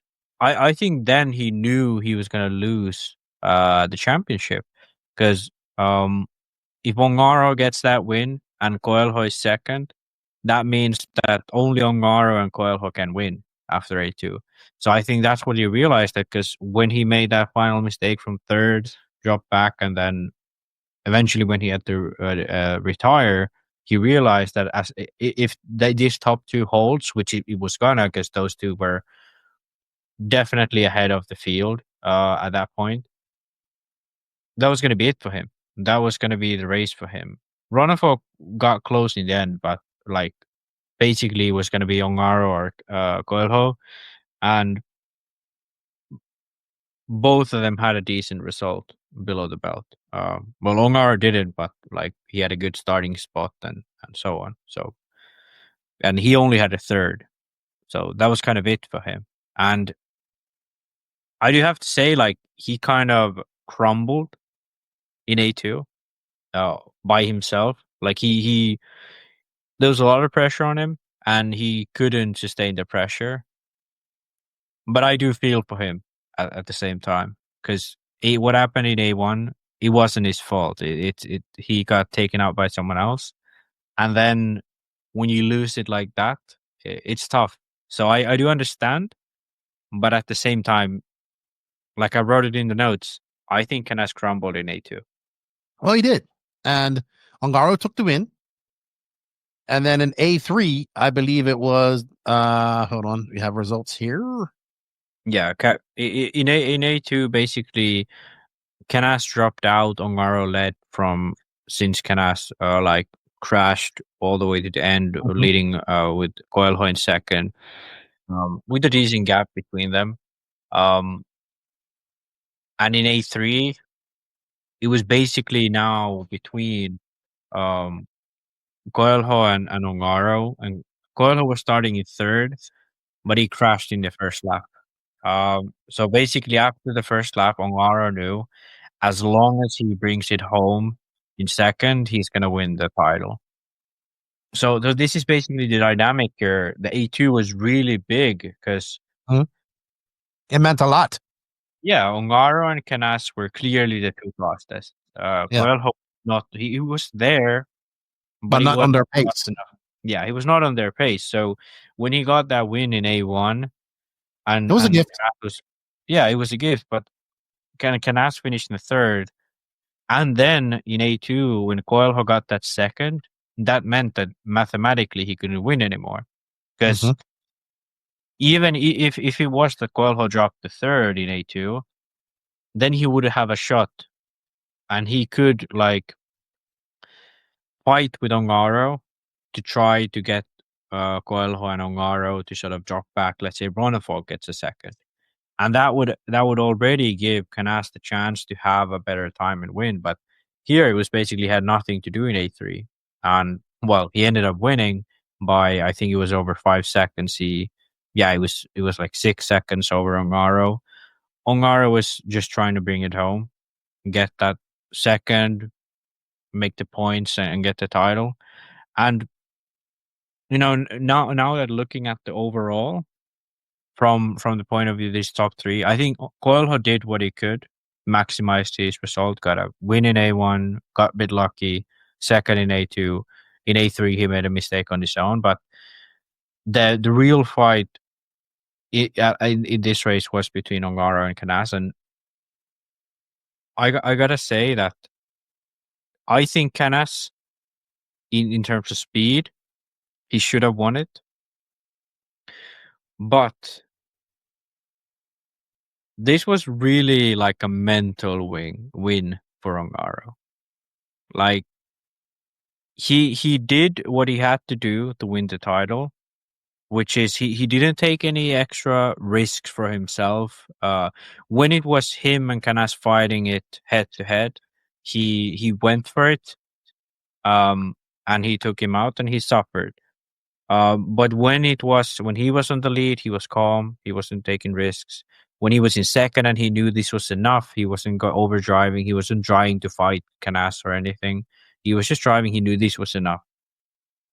And I think at the end of the day, if that was the mentality Canas had in A2, he would have been European champion.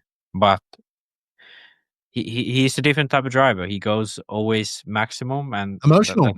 That's that hot Spanish blood and Italian as well. Emotions. But Ongaro is very meticulous. Yeah. Yes, but I would. I've only seen Ongaro upset a few times. I've seen Canas upset a lot. Yeah. Before we're gonna get into the whole kerfuffle with A1 at the end of this. Well, we want to just finish wrapping up the videos here. Wrapping up the finisher. So absolutely, Ongaro did what he needed to do to win, right? And Canas crumbled mentally, and we're going to talk about that because the conspiracy theorists are out, and I'm not on their side. I'm not on their side this time, and I'm the biggest conspiracy theory guy. Yeah, but let's go. So behind the top three. So in the end, it was like I said, Ongaro, Coelho, Canas. Somebody says, does this prove that Coelho is just one of the best drivers because he finished second? Yes, Coelho is very impressive with what he does, and I would, if that man ever decided to focus on 8-scale racing, off-road racing only, he would do very well. Let's just put it that way. Yeah, it's amazing what Coelho is able to do to go from 10-scale and do all these different classes and be fast at them and all that type of stuff. But part of me just says, man, I wish this guy would focus on 8-scale. Like for a year or two and just do that. Like imagine if Coelho focused on 8-scale from now until next Worlds. He would be my favorite going into the Worlds. You know? Well, I think actually he is focusing now more on 8-scale than he did with X-Ray. Because now he doesn't have to do 10-scale off-road, which to my understanding he doesn't enjoy that much. To my understanding he likes on-road and then 8-scale. And if that is the case, I think it's going to be very interesting because it's a good result. Like this is a really good result for him. It is a good result for him. It is a good result, even though he got the gift. But that he was in position for the gift. He was in the position that Ronafalk, Burak, and Boots should have been in. Yeah, exactly. Noha Ben Mohammed, he takes second in A1, makes it fourth overall. Great result for him. Ronafalk salvaged a top 5 from a rough weekend. I didn't expect much from Ronafalk because he hasn't done much of this, so it's gonna take some time to get up to speed. And Orlowski, who also the other thing that came out of this was the Schumacher prototype. Everybody, it's a Mugen. It's some different D blocks, some polished, some different shock towers, and some polished shocks. Been the same. They do have a saddle layout. So that is something that the Mugen doesn't have, that they have a saddle layout. Right. This is not a Schumacher prototype. It's a Mugen with some Schumacher bits, which is great. I understand it because, to be honest, I think Schumacher getting into the 8-scale program right now would, in a market that's completely flooded with 8-scale already, I think it would be hard. Very hard, very hard. So they're sticking to what they know, and that's 10-scale. So he was not running a full prototype Schumacher, and he, like you said, he didn't live up to the level that he was at in 2023 when he won it, right? Yeah, I think people don't. Yeah, I think people don't actually realize that this wasn't the first time Orlowski run 8-scale because. In 2022, he ran 8-scale. I think he finished in the top 5 at the EBuggy Euros, made it straight to the semis at the Nitro Buggy Worlds.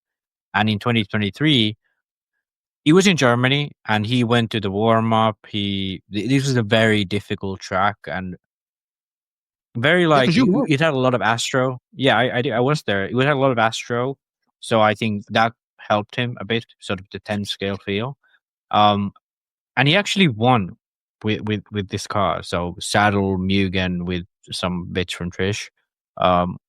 And he won the Euros. Like, I think people need to know that Orlowski's the electric buggy, 8 scale buggy European champion. So I mean, we just talked about Coelho being one of the best in the world. We have to throw Orlovsky in there. He's another one. Yeah. Imagine if he put some focus in 1/8 scale racing. He would be hurting people's feelings. We have to consider Orlovsky one of the best racers, all around racers at this moment. Okay, he doesn't do the 8 scale nitro and all that type of stuff, which I'm very excited to see Coelho do, by the way. And he barely does 8 scale. Like barely does it. Like he does it less than Coelho. Yeah. So to even be in the A final is impressive, in my opinion. Yeah, it is. But I mean, coming from 2022, 2023, I was expecting him to be there. I think it's a good result, but I wasn't surprised that he was 7th. So getting ready for that EBuggy Worlds. I'm telling you. Yeah, I think that's right. Although another performance was Clement Butter. He picked off Boots in the mains and put it in 9th overall. Great result for him. Polito, he dropped down to 8th, not where he wants to be. And Boots definitely doesn't want to be in 10th. And I think it was Figueiredo who rounded off the top. Did they have 12 or 11 through? Hold on. They have a bump. They have 13. So the Verdon bump from the B. So Berton was last in the A final, but yeah, Figueiredo and Berton.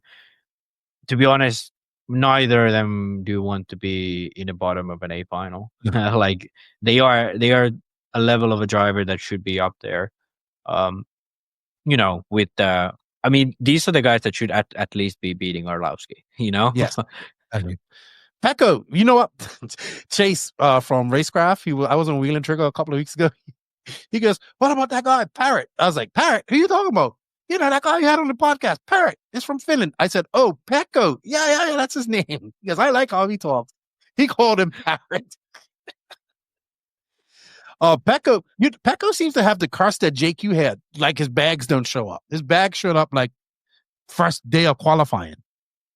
Yeah, but this is because in Finland the only aviation company, so Finnair, they have like a worker strike that's been going on for like the whole year, and they just for some reason they don't want to make a deal with the workers, so they have these strikes. So this happened also there's this one really fast pan car racer, so 12 scale racer in Finland, Lempiäinen, Joona Lempiäinen, Finnish national champion and so on. And he was going to the Pancar Euros, but just all the flights were cancelled from Finland to Belgium where they held it. So yeah, wild, but it's been happening a lot this summer. So kind of was expected, but still unlucky. You know what? I have a rant. Remind me to rant. You have to remind me on 2 things. I have a rant. We're going to talk about it at the end. Okay? We have bump ups, but I don't like it. Yeah. That's pretty much it for. Yeah, that's pretty much it for these guys. Congratulations to Ongaro for winning the I think it's what, 3-time? Third time in a row? Time. I wrote 2-time, but then very corrected me. Yeah. Is it 3 in a row though? No. So the first one was in 2019 in Barcelona, I think. Okay. So, but two back to back, but yeah, still no Nitro European Championship for him. Yeah, that's wild. That's why. Wow. 3-time world champion, 3-time EBuggy European champion, 1-time 10 scale world champion. And he's even won 10 scale Euros. Yeah, man, Ongaro's for such a young career. He's got a lot of accolades, and for a guy that doesn't travel much, which is going to be part of what we talk about here shortly. All right, well, congratulations to all the drivers. I want to say, I think a lot of congratulations. I think 2 of the most impressive people were the young Frenchmen, Noha and Clement, both making this A final. I think it's good for them. I think the Europeans are taking the EBuggy world serious. Let's see if the Americans are going to come over. I hope that a few of them come over. It's going to, because, I just want to see them race. The whole point of the world is to have all the best in one place racing it. And somebody's going to want to be the first EBuggy world champion. World championship for world championship, and it's not going anywhere. All right, let's get into some of our post-race talking points, because nobody was talking about the race and winning. Everybody was talking about this. So let me get it all up. You can go ahead, Max, while I bring this up. And let's talk about what the drama was all about. I pissed people off by saying it was 50-50, but what people didn't really, I actually want to put this big screen, Max, so I can see it better. So I'm going to put it to the very big screen. So when I made that post on Facebook, I said 50-50. One, because RC Racing TV did it on their reel. And I was just like, I put 50-50 and I went like this afterwards. I can't do it with both arms, but I went like that. Like, that's saying, like, what up? And another reason I said it is because that's Canas's favorite statement after he took out Runner Folk back in 2019 at RCGP in Austria. I think it was 50-50. But so let's play this, and then we'll get into it, because, oh my goodness, people were upset. Like, the S-Works, We Are Stronger crew were not happy. Okay, so there we go. I'm going to slow it down. We're going to go back. Man, the S-Works people were upset. Rightfully so. I get it why they're upset. And they have a right to be upset. So we're going to slow it down. Hold on. Let's go back. And let's slow it down, Maxi. And we're going to go to about 0.5 speed. Let's go. Maybe I have to go a little slower. Ooh, wow. They are neck and neck. Ongaro is looking, man. He wants to get by him. Yeah. Basically, when you look at it like this, it looks wild. But let me explain why it looks so wild. So basically, in the previous corner, Canas jumps really wide here. So he jumps to the outside. Ongaro jumps to the inside, basically a normal line. Ongaro, I don't know if he touches, but he almost touches. And Canas gets a weird exit because he avoids Ongaro. So instead of being on the inside line here, coming into the hip jump, left-hander hip jump, he is on the middle of the track. So take it back just a little bit from here. So if you look at Canas's car, right after the 6 McBana, there's this little bump. That's where Ongaro's car is right now. But because Canas came on the middle of the track, his car lifts up. So you can see it after the 6 McBana. Here, his car lifts up. So he's on two wheels right here.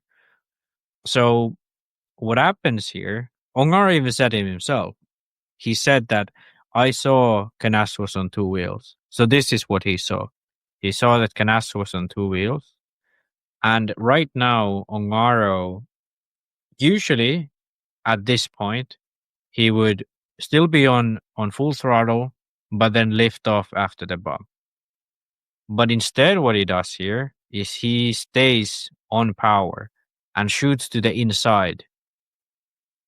Whereas Canas, because he went up on two wheels, he has to check up on the hip jump. So he goes up on two wheels, checks up, and corrects his car so he can go on power. Whereas Ongaro saw that Canas was not on his best line and decided to take a chance. And if you look at this from here, if Canas was a car length further back, Ongaro would have made a clean pass, which would have been incredible. Canas would have made a mistake, Ongaro would have been a clean pass. But the reality is Canas was not a car length behind here. He was exactly here. And this is basically what happened. Canas went over that bump, had to check up. Ongaro saw that Canas went over that bump, and he knew that there was some kind of chance. And he took a huge risk going faster than usually into this corner, shooting up to the inside. Normally he would lift up, now he kept on power. So the idea was that he would reach the corner apex before Canas reached the corner apex. But he did it. And this is what happened. Ongaro went over Canas. And I think in the final moment here, when he approaches the hip jump, when the car lifts off the ground, he realizes that, oh shit, that he's not actually in the apex before Canas. And he turns like way more than he should to try to, avoid Canas. But obviously, if you're coming in full tilt, there's nothing you can do. So that's why he actually goes into Canas with his rear. Like if you play from now, you can see that the rear end of Ongaro's car steps out. And the reason why that happens is because Ongaro overcorrects because he realizes that he's in the corner later on than he thought it would be. So in reality, it's quite a simple thing. Ongaro saw a gap, but it was way too far. Canas made a small mistake, yes, but Ongaro came from way further behind. And I think the only way to classify this is to say that, Ongaro took a bit of a long shot, definitely a long shot, and just straight up rammed Canas. If you see that any other way, you should get your eyes checked. That's I would agree that he took him out. He did take him out. Yeah. But he has to shoot for that, right? I see what he saw.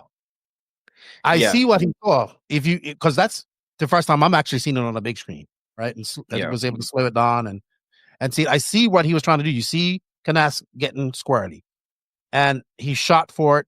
Then he releases he gets half in. It's like, oh shit, like he's coming back. And Canas was like, oh shit, too, and I gotta fend this off, right? So now it comes. We are convinced that you and I both agree that this was a takeout by Ongaro, right? We agree with that. Yeah. Okay. Now, what I don't agree with, but I can see why people think this, is the conspiracy about he did this on purpose in order to take Canas off his game. Nobody will ever know if that is true besides Ongaro and his father, right? I'm sure. If that's true. I talked to some guys and they said that they talked to Canas, Ongaro, and he said he didn't do it on purpose. And a lot of people are like, well, what was you thinking? I see what he was thinking. Because it looks worse than it is. It definitely looks worse than it is. But what it did was it shook up Canas enough, right? And he got that second place. And I know people can disagree with me because one of my friends, he messaged me. We had a conversation about this. And I can see his point. I can see why people thought this was on purpose, right? And we'll never know if it was on purpose or not. He did get penalized. He did wait. But by that time, the damage is done, right? Coelho is going by. Noha and Mohammed's going by. And then Canas has to get back into it. Canas did get squarely. He did get out of control. He did get off his line. And then when he realized he had to get back under, like you said, had Canas been a car length behind, Ongaro that would have been one of the best passes ever, right? Yeah. And I think if you look at it, if you go back on that lap, you can see where Ongaro is really pressuring Canas into making that mistake. Yeah. Right? Into making that mistake. And he did, but he took him out. Do I think it was nefariously and on purpose? I love me a good conspiracy theory, but I don't think so. I think he just shot for the gap like any other racer would do. Right? Yeah. And when he got in the middle of the corner, he realized that, oh shit, it ain't there. Yeah, I think I definitely agree that was basically what happened. And the reason, because I watched after the incident, I watched the first main again and how they both went to that corner. Ongaro was significantly faster in that section of the track. So the sort of hip jump to the left and the double after it. Ongaro was faster than Canas. So he knew that was a strong spot. And then you look at the lap before that, Ongaro is closing in on each corner, trying to put pressure, trying to throw Canas off this game. So Ongaro was attacking. He knew there was under 2 minutes to go. And when he saw Canas finally make a mistake after pressuring him and getting really close, like you saw in that corner before, he thought that now the gap opened up and this is my section of the track. And I think that's why he went for that gap, even though it was really far back when he went for it. But that all being said, if it was on purpose, he wouldn't do it on that high speed section of the track. Why would you do it? Because when it's high speed, there's like a 99% chance you both are going to crash. So if you wanted to throw your competitor off the game, you would do it at a slow speed corner. You would do it at a really slow speed corner where the marshal is close by. So, for example, that corner before that, he would have hit him. Because then it would be the marshal is close by. If you crash, you could still be in front of Coelho. And there's a lot of pressure on Canas now. Because if he crashes on his own, he's going to drop to third or fourth. But instead, this is a high-speed corner. It's a high chance you break your car, he breaks his car. It looks worse like it did now. So if he did this on purpose, he's like ridiculously dumb, which we all know Ongaro isn't. So I think it was he tried to pressure on Canas. He saw that Canas finally made a mistake and he shot for it. But here comes the critique now to Ongaro. That wasn't a realistic gap at any point. Sure, it opened up, but if it actually was a full-on mistake from Canas, he didn't have to shoot in that hard. So if Canas was going to make a mistake, Ongaro could have ran the corner normally, which he didn't do. Then, if you're gonna do a risky overtake like that, you have to be sure that you are not losing places. Because even Ongaro, imagine if he had a breakage in A2 or in A3, if he ran out of battery or his speedo broke or whatever, something could break. Now you're basically out of top 5. Ongaro would have dropped to 6th or something. So it's a very inconsiderate move, in all ways. And for make an inconsiderate move deliberately, no way. It's there's no way. Well, and I thought there would surely be some kerfuffle on this stand, but our good friend Bill was there, and he said they had words, but it was not like a show. Obviously, of course, they had words, but I think the damage was done by that time. Yeah. Right? Canas was mentally screwed. We saw that in A2, and that's something that Canas has to work on. Right? He has to be able to keep that emotions in check and all that stuff. And I know it's very difficult. But let's because we had a chat about this. I talked to JQ about this, and I talked to a few people about this, and I agree. It was a very risky, inconsiderate move, but this is the second race we've seen Ongaro kind of do this, right? Yeah. We saw this in the Philippine Masters.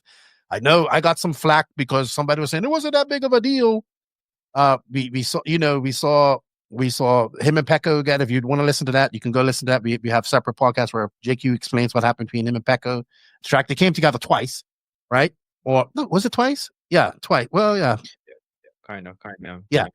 And so here's what I'm thinking, right? And I talked to you about this. I believe that Canas right now is the best 1/8 scale driver, nitro driver in Europe, and probably first or second in the world, right now at this point. And I think he's first in the world, no doubt. I mean, some people would say, well, he hasn't really won a big. He hasn't has been to the States twice this year. He hasn't won. He went to PNB, which was a struggle. You never win those races in your first race. He went to DNC. Where did he finish in DNC? He wasn't a Not factor even in like DNP. fourth. But Right, okay, a had a factor. run. He was top 5, right? He got a second at Silver State. He won Silver State last year. Here's what I think. I think that Canas has been doing what he needs to do to become a better driver. He has been going over to the USA, competing against some of the best over there on their different tracks. He's been racing all over Europe like this. I think he's racing somewhere different. Obviously, you know, all over Europe. There's obviously Spain has their national series that he has to do, but he's racing. He may have a weekend off here and there, but he's racing. He's not only racing against stiff competition. Well, Spain has obviously got competition, but he's racing it. He's going to these races where the best in Europe go. He's got any race that he can go to where the best are racing. He's there, and he's making those trips over to the USA. That man has put in a lot of work over the last year and a half, 2 years of just constantly racing. He was at the EBuggy World Cup last year. You know, just he didn't have to be there. Was only 30, 20 people there, you know, but he was there. He took it serious. He had fun, but he took it serious and took it for testing. He's really put his head down and been doing what he has to do to get to the level he's at. He still has to work on some things. It's still, I think the mental game is a part of that. So while he's doing that, Ongaro is still kind of doing the same thing he's been doing all this time, right? Stays in Italy. Now, don't get me wrong. There's lots of competition in Italy, but he's the king of Italy, right? He is the king. Nobody's going to rule anything against him. Or, you know, people, you know what? I'm not saying that. I'm just saying he's the king. And when you're the big king, nobody's going to rattle your cage like that. He goes over to the Philippine Masters, right? He goes Montpellier. That's one of the big races that we have. I will agree that you Europeans, as much as you complain about the USA, you don't have big races that everybody goes to all the time. You don't really have it. You only have a few, right? So he's staying there in Italy. He's choosing to stay there in Italy. He's going to these races like Philippine Masters. We know he's supposed to go to Philippine Masters and win that, no hands, no problem, right? There's some guys there, but there's no stiff competition for him. And a lot of people will say, well, he's the world champion. He doesn't have to go, which is true. He doesn't. He's a world champion. He doesn't have to go. But what he has to do is keep his skills sharp. And the best way to keep your skills sharp is to race against other people that are just as sharp. And that's what Canas has been doing. And that's why I think Canas he's definitely the number one driver in Europe and probably the number one 8-scale driver in the world. I'm sure there's a debate about that right now. But I think that Canas can go to any track in this world and win a race. I don't think the same thing about Davide Ongaro. For sure. And Davide Ongaro needs to get out of Italy, get his ass over to America, and go out there and race those guys, just like Canas is doing. And it would only make him a better racer. And you know what? I'm saying that too because I want to see him go race against these guys, right? And we want to see him go do it.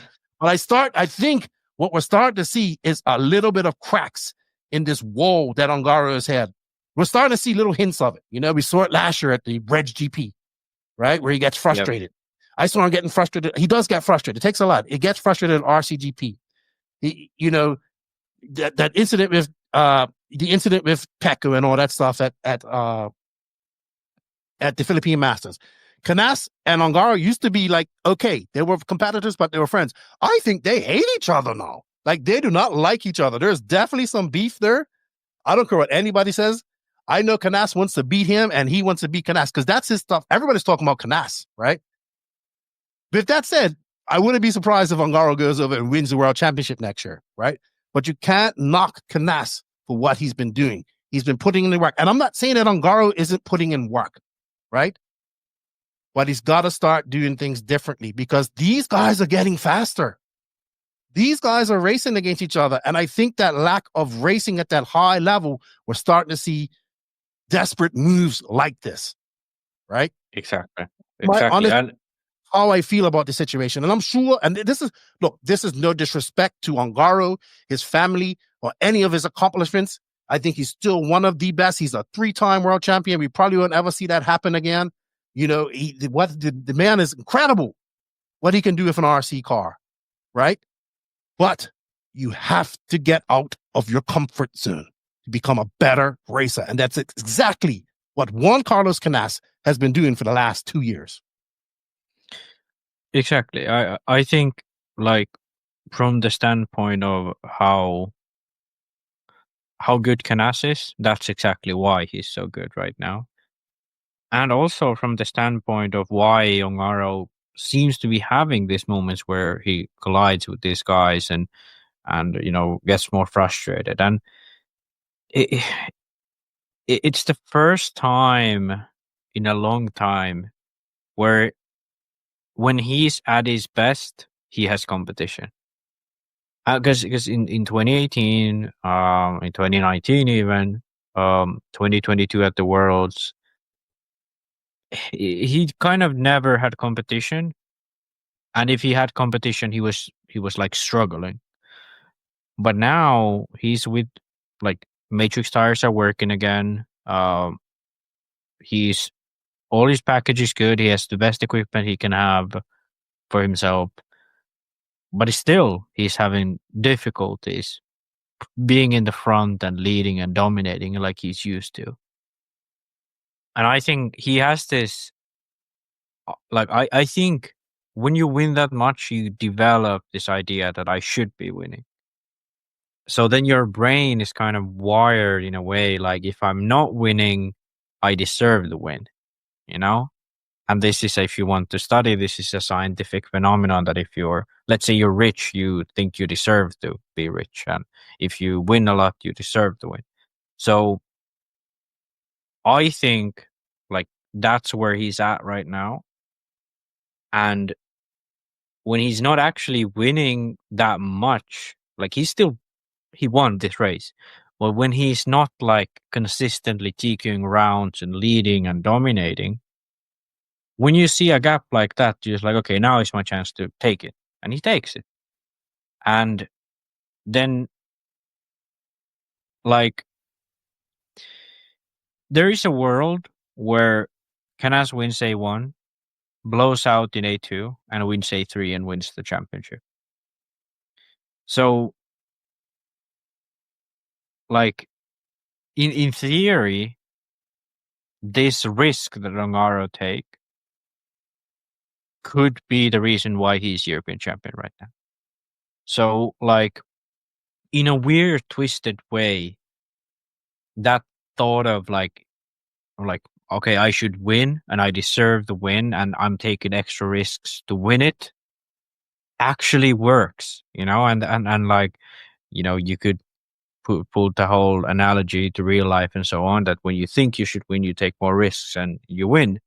And I think that's the thing between Canas and Ongaro, that Canas, I think he still kind of has something to prove to Ongaro. And I think that's why he crumbles.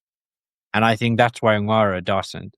But then again, in reality, if we look at this, this is like weakness from Ongaro, but it comes at a bit of a latency, like when it's like he starts to struggle and doesn't win. Now he's already, in a sense, struggling because he cannot really fight with Canas on pure pace a lot of these times.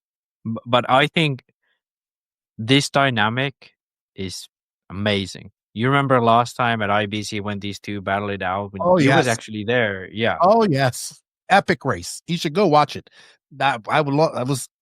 Look, these two have been battling each other for about 4 years, right? And Ongaro got him. But there's been times where Canas pips him. Now, when we go into this, when I see Canas and Ongaro going up against each other, I'm picking Canas, right? Look, let me tell you something. I don't want to ramble on too much because I want to wrap this up, right? I swear. Now I'm going to go on my conspiracy theory thing. By the way, I believe in Bigfoot. I swear the move by Matrix at the Worlds last year shook Canas and did exactly that. Mentally fucked him because when Canas took off for that start of that hour main, you could see he was nervous. That was the only time I saw Canas nervous the entire weekend. That man dominated the Worlds up to that point. As soon as that race started, I knew Canas was not going to win. I knew it. When he made that mistake, because I was watching it the other day, when he made that mistake, I knew it was over. I think they rattled him. They rattled him. Now, people would say, well, you should believe that he rattled him in this sense. I don't think that Ongaro did this on purpose. If he did, only he knows that, right? But what happened, that move, that shooting for the gap, that won him a European championship. That won it for him, right? So I can see why the conspiracy theorists think he didn't. But at the end of the day, I still think Canas is the better racer at this moment. And it's going to be interesting because they're going to race each other again here very shortly in Barcelos, where we saw him have an epic battle 2 years ago. But I personally feel, and we've said this constantly over and over again, that Ongaro, he's got to, I think he's just got to get out of Italy, man. He's got to get out of there. He's got to get out. He's got to go racing against these stiffer competition. And he's got to come over to America. I don't know if he doesn't like to just come over there. I don't know if it's Matrix doesn't have tires for America. Surely for the outdoor races they can do. I mean, well, it's been what, 3 years since Ronald went over there, and ran on there. Was it? It's been 3 years or 2 years? 2 years, 3 years. Yeah. But he's gonna have to go to America. He's got to go next year, right? But it's you gotta, you sharpen steel by steel. You go over there, you race. Like Canas is going over there, like he's taking his lumps. He's won races, but it doesn't deter him. He keeps coming back. But on the second thought, Canas needs to work on the emotional side of his racing because he can't allow these type of things to frustrate him to the point where he does what he did in A2, right? Because that's what happened. What happened in A1 carried over to A2, and in the end, that's what happened, really. So that move, like you are correct, that one move determined the whole outcome of this race, and I can see why people think it's on purpose. But both of these drivers have to work on certain things, right? They're both at this. I think they're both equally as skilled as each other. Ongaro might have that all-out, flat-out pace compared to. No, I don't know, man. It's hard to say. But Canas has been sharpening his blade for the last 2 years and doing what he needs to do. He has a point to prove. And I think it's a psychological thing with Ongaro. Like, I don't need to leave Italy. I can do what I've been doing all this time. Well, you know what? He's still young. Ongaro's like 23, 24. At some point, he's going to have to start traveling more, right? He's going to have to start traveling. He's going to have to start coming over. And when that happens, it has to happen sooner than later. He can't wait until he has to do it, right?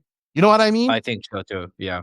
Yeah, he has to do it before. He has to do it. He has to start doing it now, right? Yeah. Because I think we're starting to see chinks in the armor.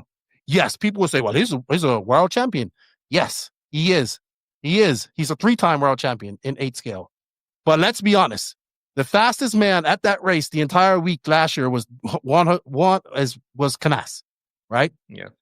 Now, for everybody that's complaining and saying all this type of stuff, look, I get it why the Canas fans are upset. I get it. I understand. But I mean, what else? He got penalized. He waited. It ain't much else he can do. At that situation, even though Ongaro finishes last in that race, he wins. He wins, like at A1. He knows. All right, so Coelho gets a win. Like, Coelho messed it up for everybody. Yeah. So I know people aren't going to agree with what we're saying here. I know there's people that's going to say that it was on purpose. But when you slow it down, you look at it, you see him. I saw what he saw, but it weren't. And I saw what he was going for, but he has to be in a position where he isn't waiting for that gap, right? Yeah. We're just starting to see these little cracks.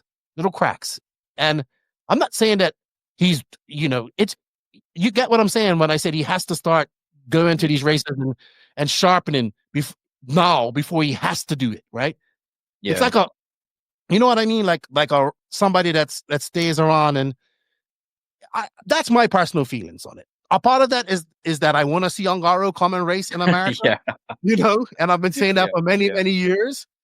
But I do want to see Ongaro race against these guys more than just once every 2 years, right? And it can only yes. Is he going to go over there and win? No, not every race. Like, we've seen him, he hasn't won a DNC. Yeah. But that doesn't mean you stop going. You keep like Canas hasn't won a DNC. He's come second. That mean he's going to stop going over there? No, he's going to go over there and do it, right? And he's doing what he has to do to be the number one driver in the world right now. And I'm picking Canas for the Nitro European. Look, I'm picking my win already. Canas, he's going to win it. He's going to win it. He let it go. He lost it in 2022. But then again, wouldn't it be something if Ronafog won it? He did win there in 2022. I don't know, man. I maybe I'm looking too deep into the Ongaro issue, but I was talking to Joseph about it, and he kind of agreed with me. And it's very rare that JQ agrees with me. And this isn't a conspiracy theory. We're seeing evidence of this, and you actually agree with me. So I might be onto something there. Yeah, I think that's the most logical explanation right now. What's happening? You do agree with me that he has to start traveling more and racing against stiffer competition, right? I think for him to stay as dominant as he is, he's gonna have to change something. So yeah, I agree with you. I think that's something that even the Americans, like, I think the biggest reason why they've fallen back has been the fact that, okay, Ongaro was really dominant, but then the other Europeans was like, okay, how can we catch up? So Canas win it over, and all of these guys like took on new challenges to improve themselves. And I think the same issue that why I think the Americans have fallen behind in age scale. They've caught up a bit recently. Caught up a lot. Caught up a lot. But I think the big thing was that the reason why these Americans fell back was because they didn't go over to Europe, and they kind of only raced what was comfortable for them. They had only race time events and the DNC. Now they still have that, but they have so much other stuff too that they race. Mm-hmm. So, you know what? Yeah. I think, you know what? But I have to say this. Congratulations to David Ongaro. He is a 3-time electric European champion. But I don't know. What do you guys think? Are we guys crazy? Do you think it was on purpose? Let us know in the comments, because I'm sure there's going to be a lot of people that disagree with us. I'm pretty sure we're not allowed in Italy anymore. And I'm not disrespecting Ongaro. I respect the man and his abilities and what he's done and all that type of stuff. But I don't know. I think you can see it. Like that's 2 races in a row where he's had collisions, and we're talking about a guy that is not known for doing that. Now Canas had his time where he was taking guys out. He's gotten a lot better at that. That's where the 50-50 came from.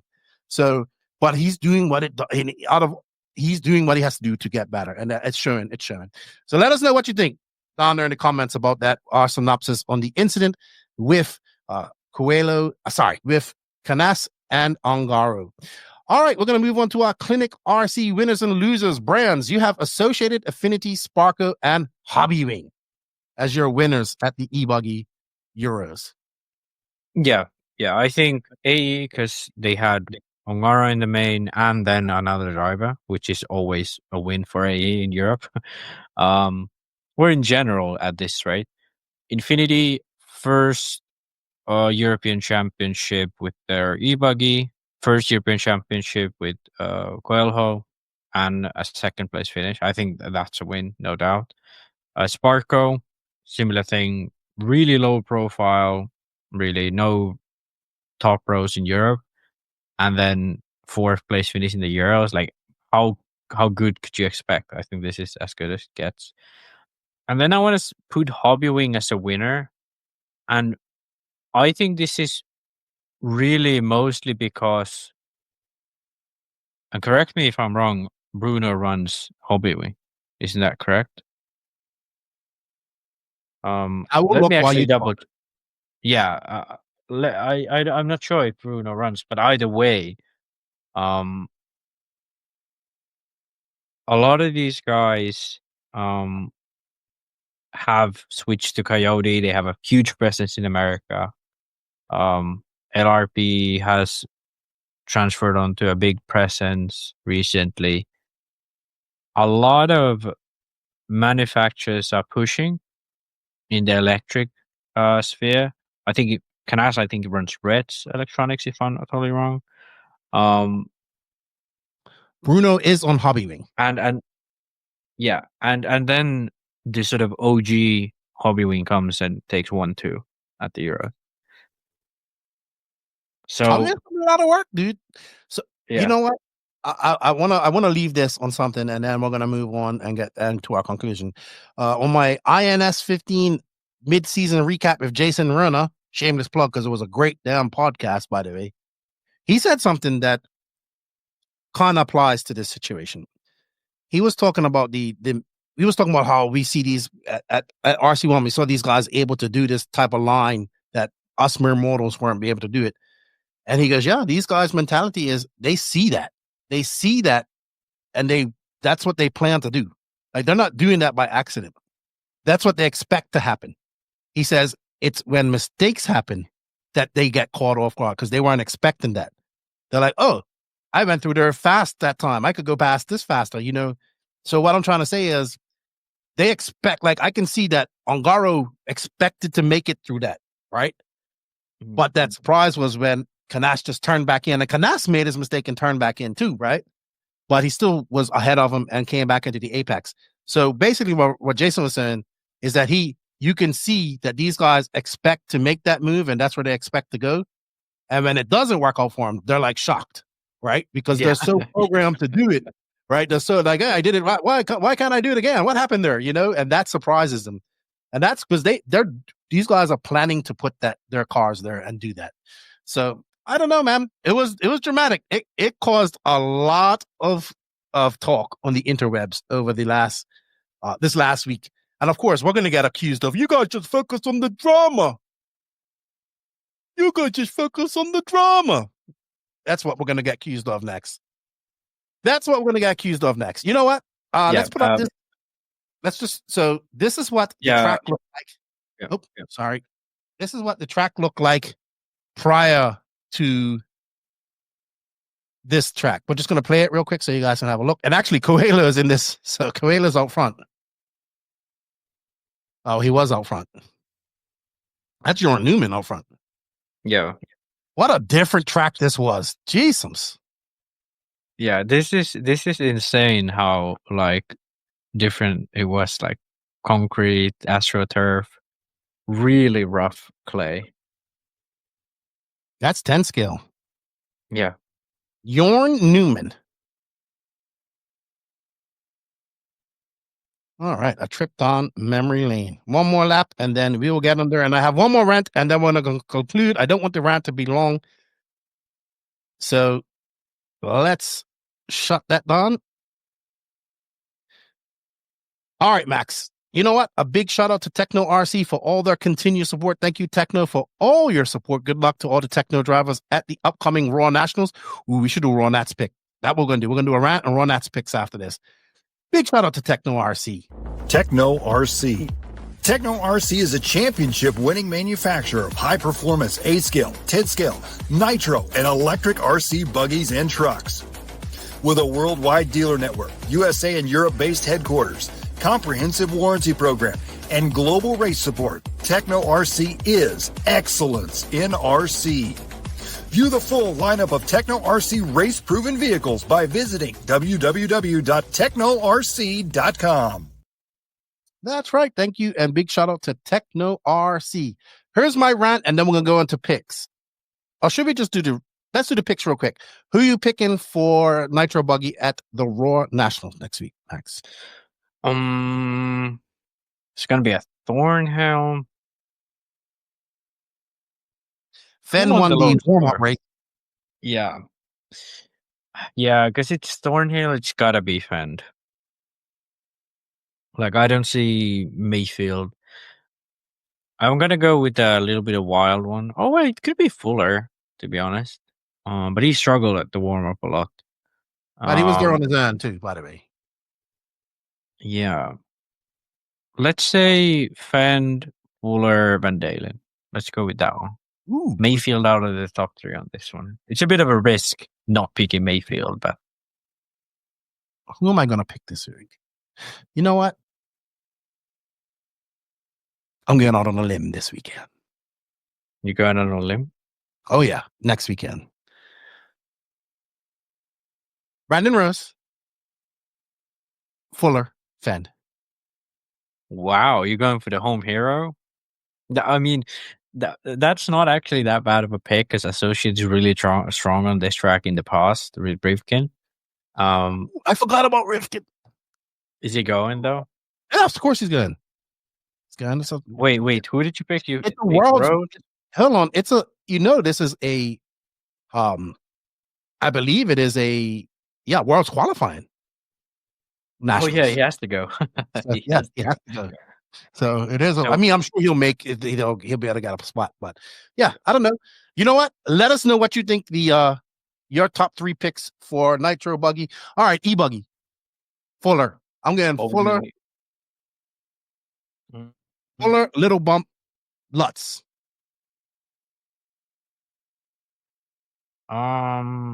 Yeah, Fuller is so good in EBuggy recently. I'm gonna go with Fuller. Yeah, Ripkin's like Associate is really good in EBuggy, but then Ripkin's not that good in EBuggy, so I'm not gonna pick him. I'm just gonna go Fuller, Fend, Mayfield. That's gonna be my top 3. Dude, what if one of these guys sweeps the Nationals? That would be what. But the thing is, now that it's 4 classes, it's almost. I know that. impossible. Wouldn't that be impressive? Yeah. That would be uber impressive. We know one person that swept all 4 classes here recently.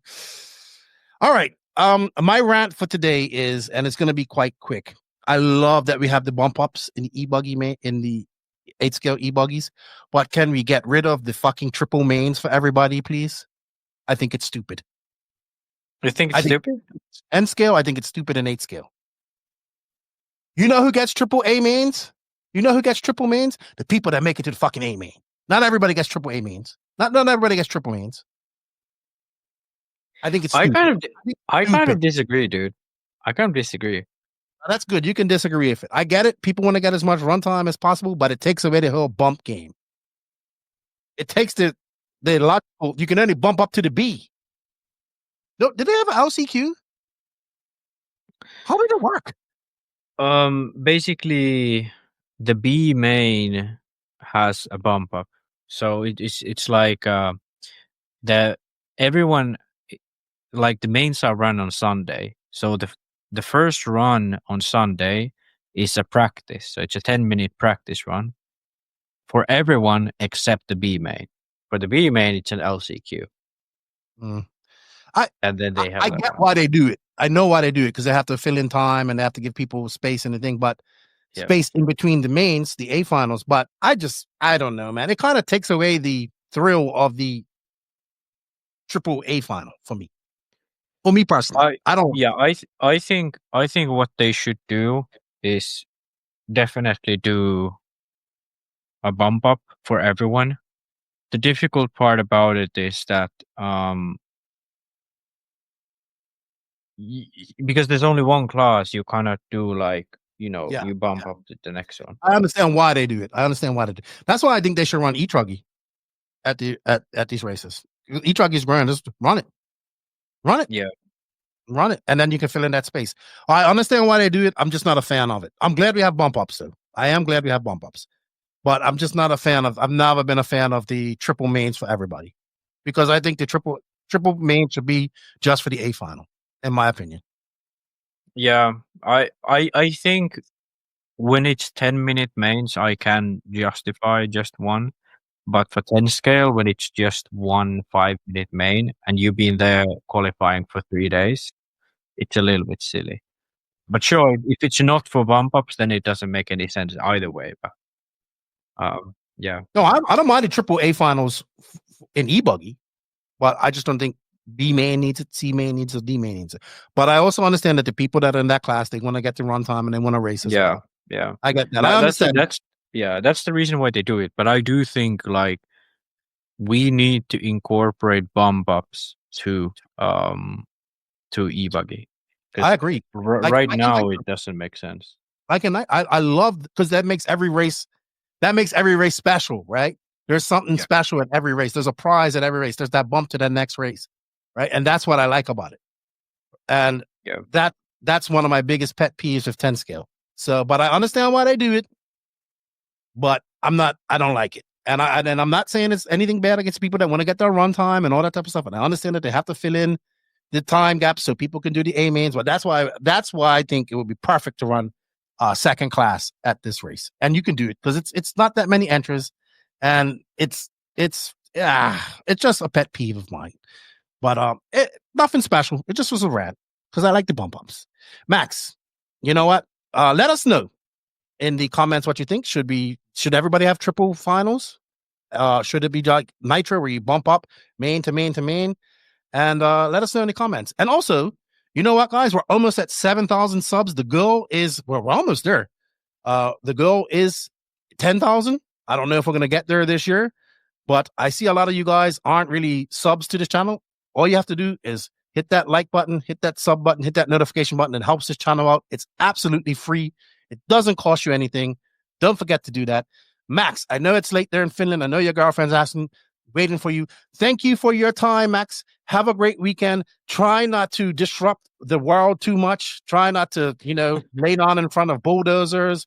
I don't know, throwing eggs at people. You want to throw eggs at people. I don't know, throwing paint on fur coats, which I'm okay with. I don't think people should have that anyway. And all that type of stuff. You have a good weekend of activism. That's what you call it. It's a Finnish nationals. Oh, so that's good. So RC, good. RC is definitely coming back. Well, good to have you back in RC, Maxi. Good to have you back in RC. Good luck at the Finnish Nationals. So good luck. Have fun. Is JQ racing? Pekko is no. JQ is not racing, but Pekko is. So he's going to be my toughest competitor. At least hopefully. Hopefully I won't be like too bad for him. There might be somebody else there that's good now, Maxi. Might be somebody else that's good here. Somebody else. Yeah, anyway, there's a few decent guys. All right. Well, you know what? And also, I'm looking for my next topic for the Lefty Simple Thoughts. I have one, and I'm going to work on it. With that said, I want to say thank you to everybody for tuning in. It was a lot longer podcast. We said, look, 1 hour, 2.5. Yeah, I think this is the magic spot. Yeah. I mean, I don't know. If we say we do a 50-minute podcast, it's going to be 1 hour, maybe. I think so. We're going to strive for 15 minutes next time. Big shout out to the NNRC squad around the world. Thank you guys for everything. We can't do this without you. Thank you for the support. A big shout out to the patrons and the YouTube members of the NNRC. If you wish to support the podcast a little bit further financially, you can. Links for that are in the written description. And don't forget, showing the companies that support this podcast some love, shows the podcast some love. Please go to the links down in the written description of this podcast. They are our sponsors. A big shout out to J Concepts for all their support. High Tech RCD, Sidewinder Fuels, Latera Racing, Invisible Speed, ML Toys, Dollar Hobbies, Get Shit Done Coffee, Elite RC Productions, RC Project, Mayako, Techno RC, Beach RC, Racecraft USA, and Clinic RC. Links for all of those companies. We have coupon codes, affiliate links, and just some. If you just tell them that you heard about it on the No Name RC podcast, it helps us out a lot. From Max and Lefty, we're out. See you later, everybody. Have a good weekend, everybody. Enjoy your race. Good luck. See you all. Ta-ta for now.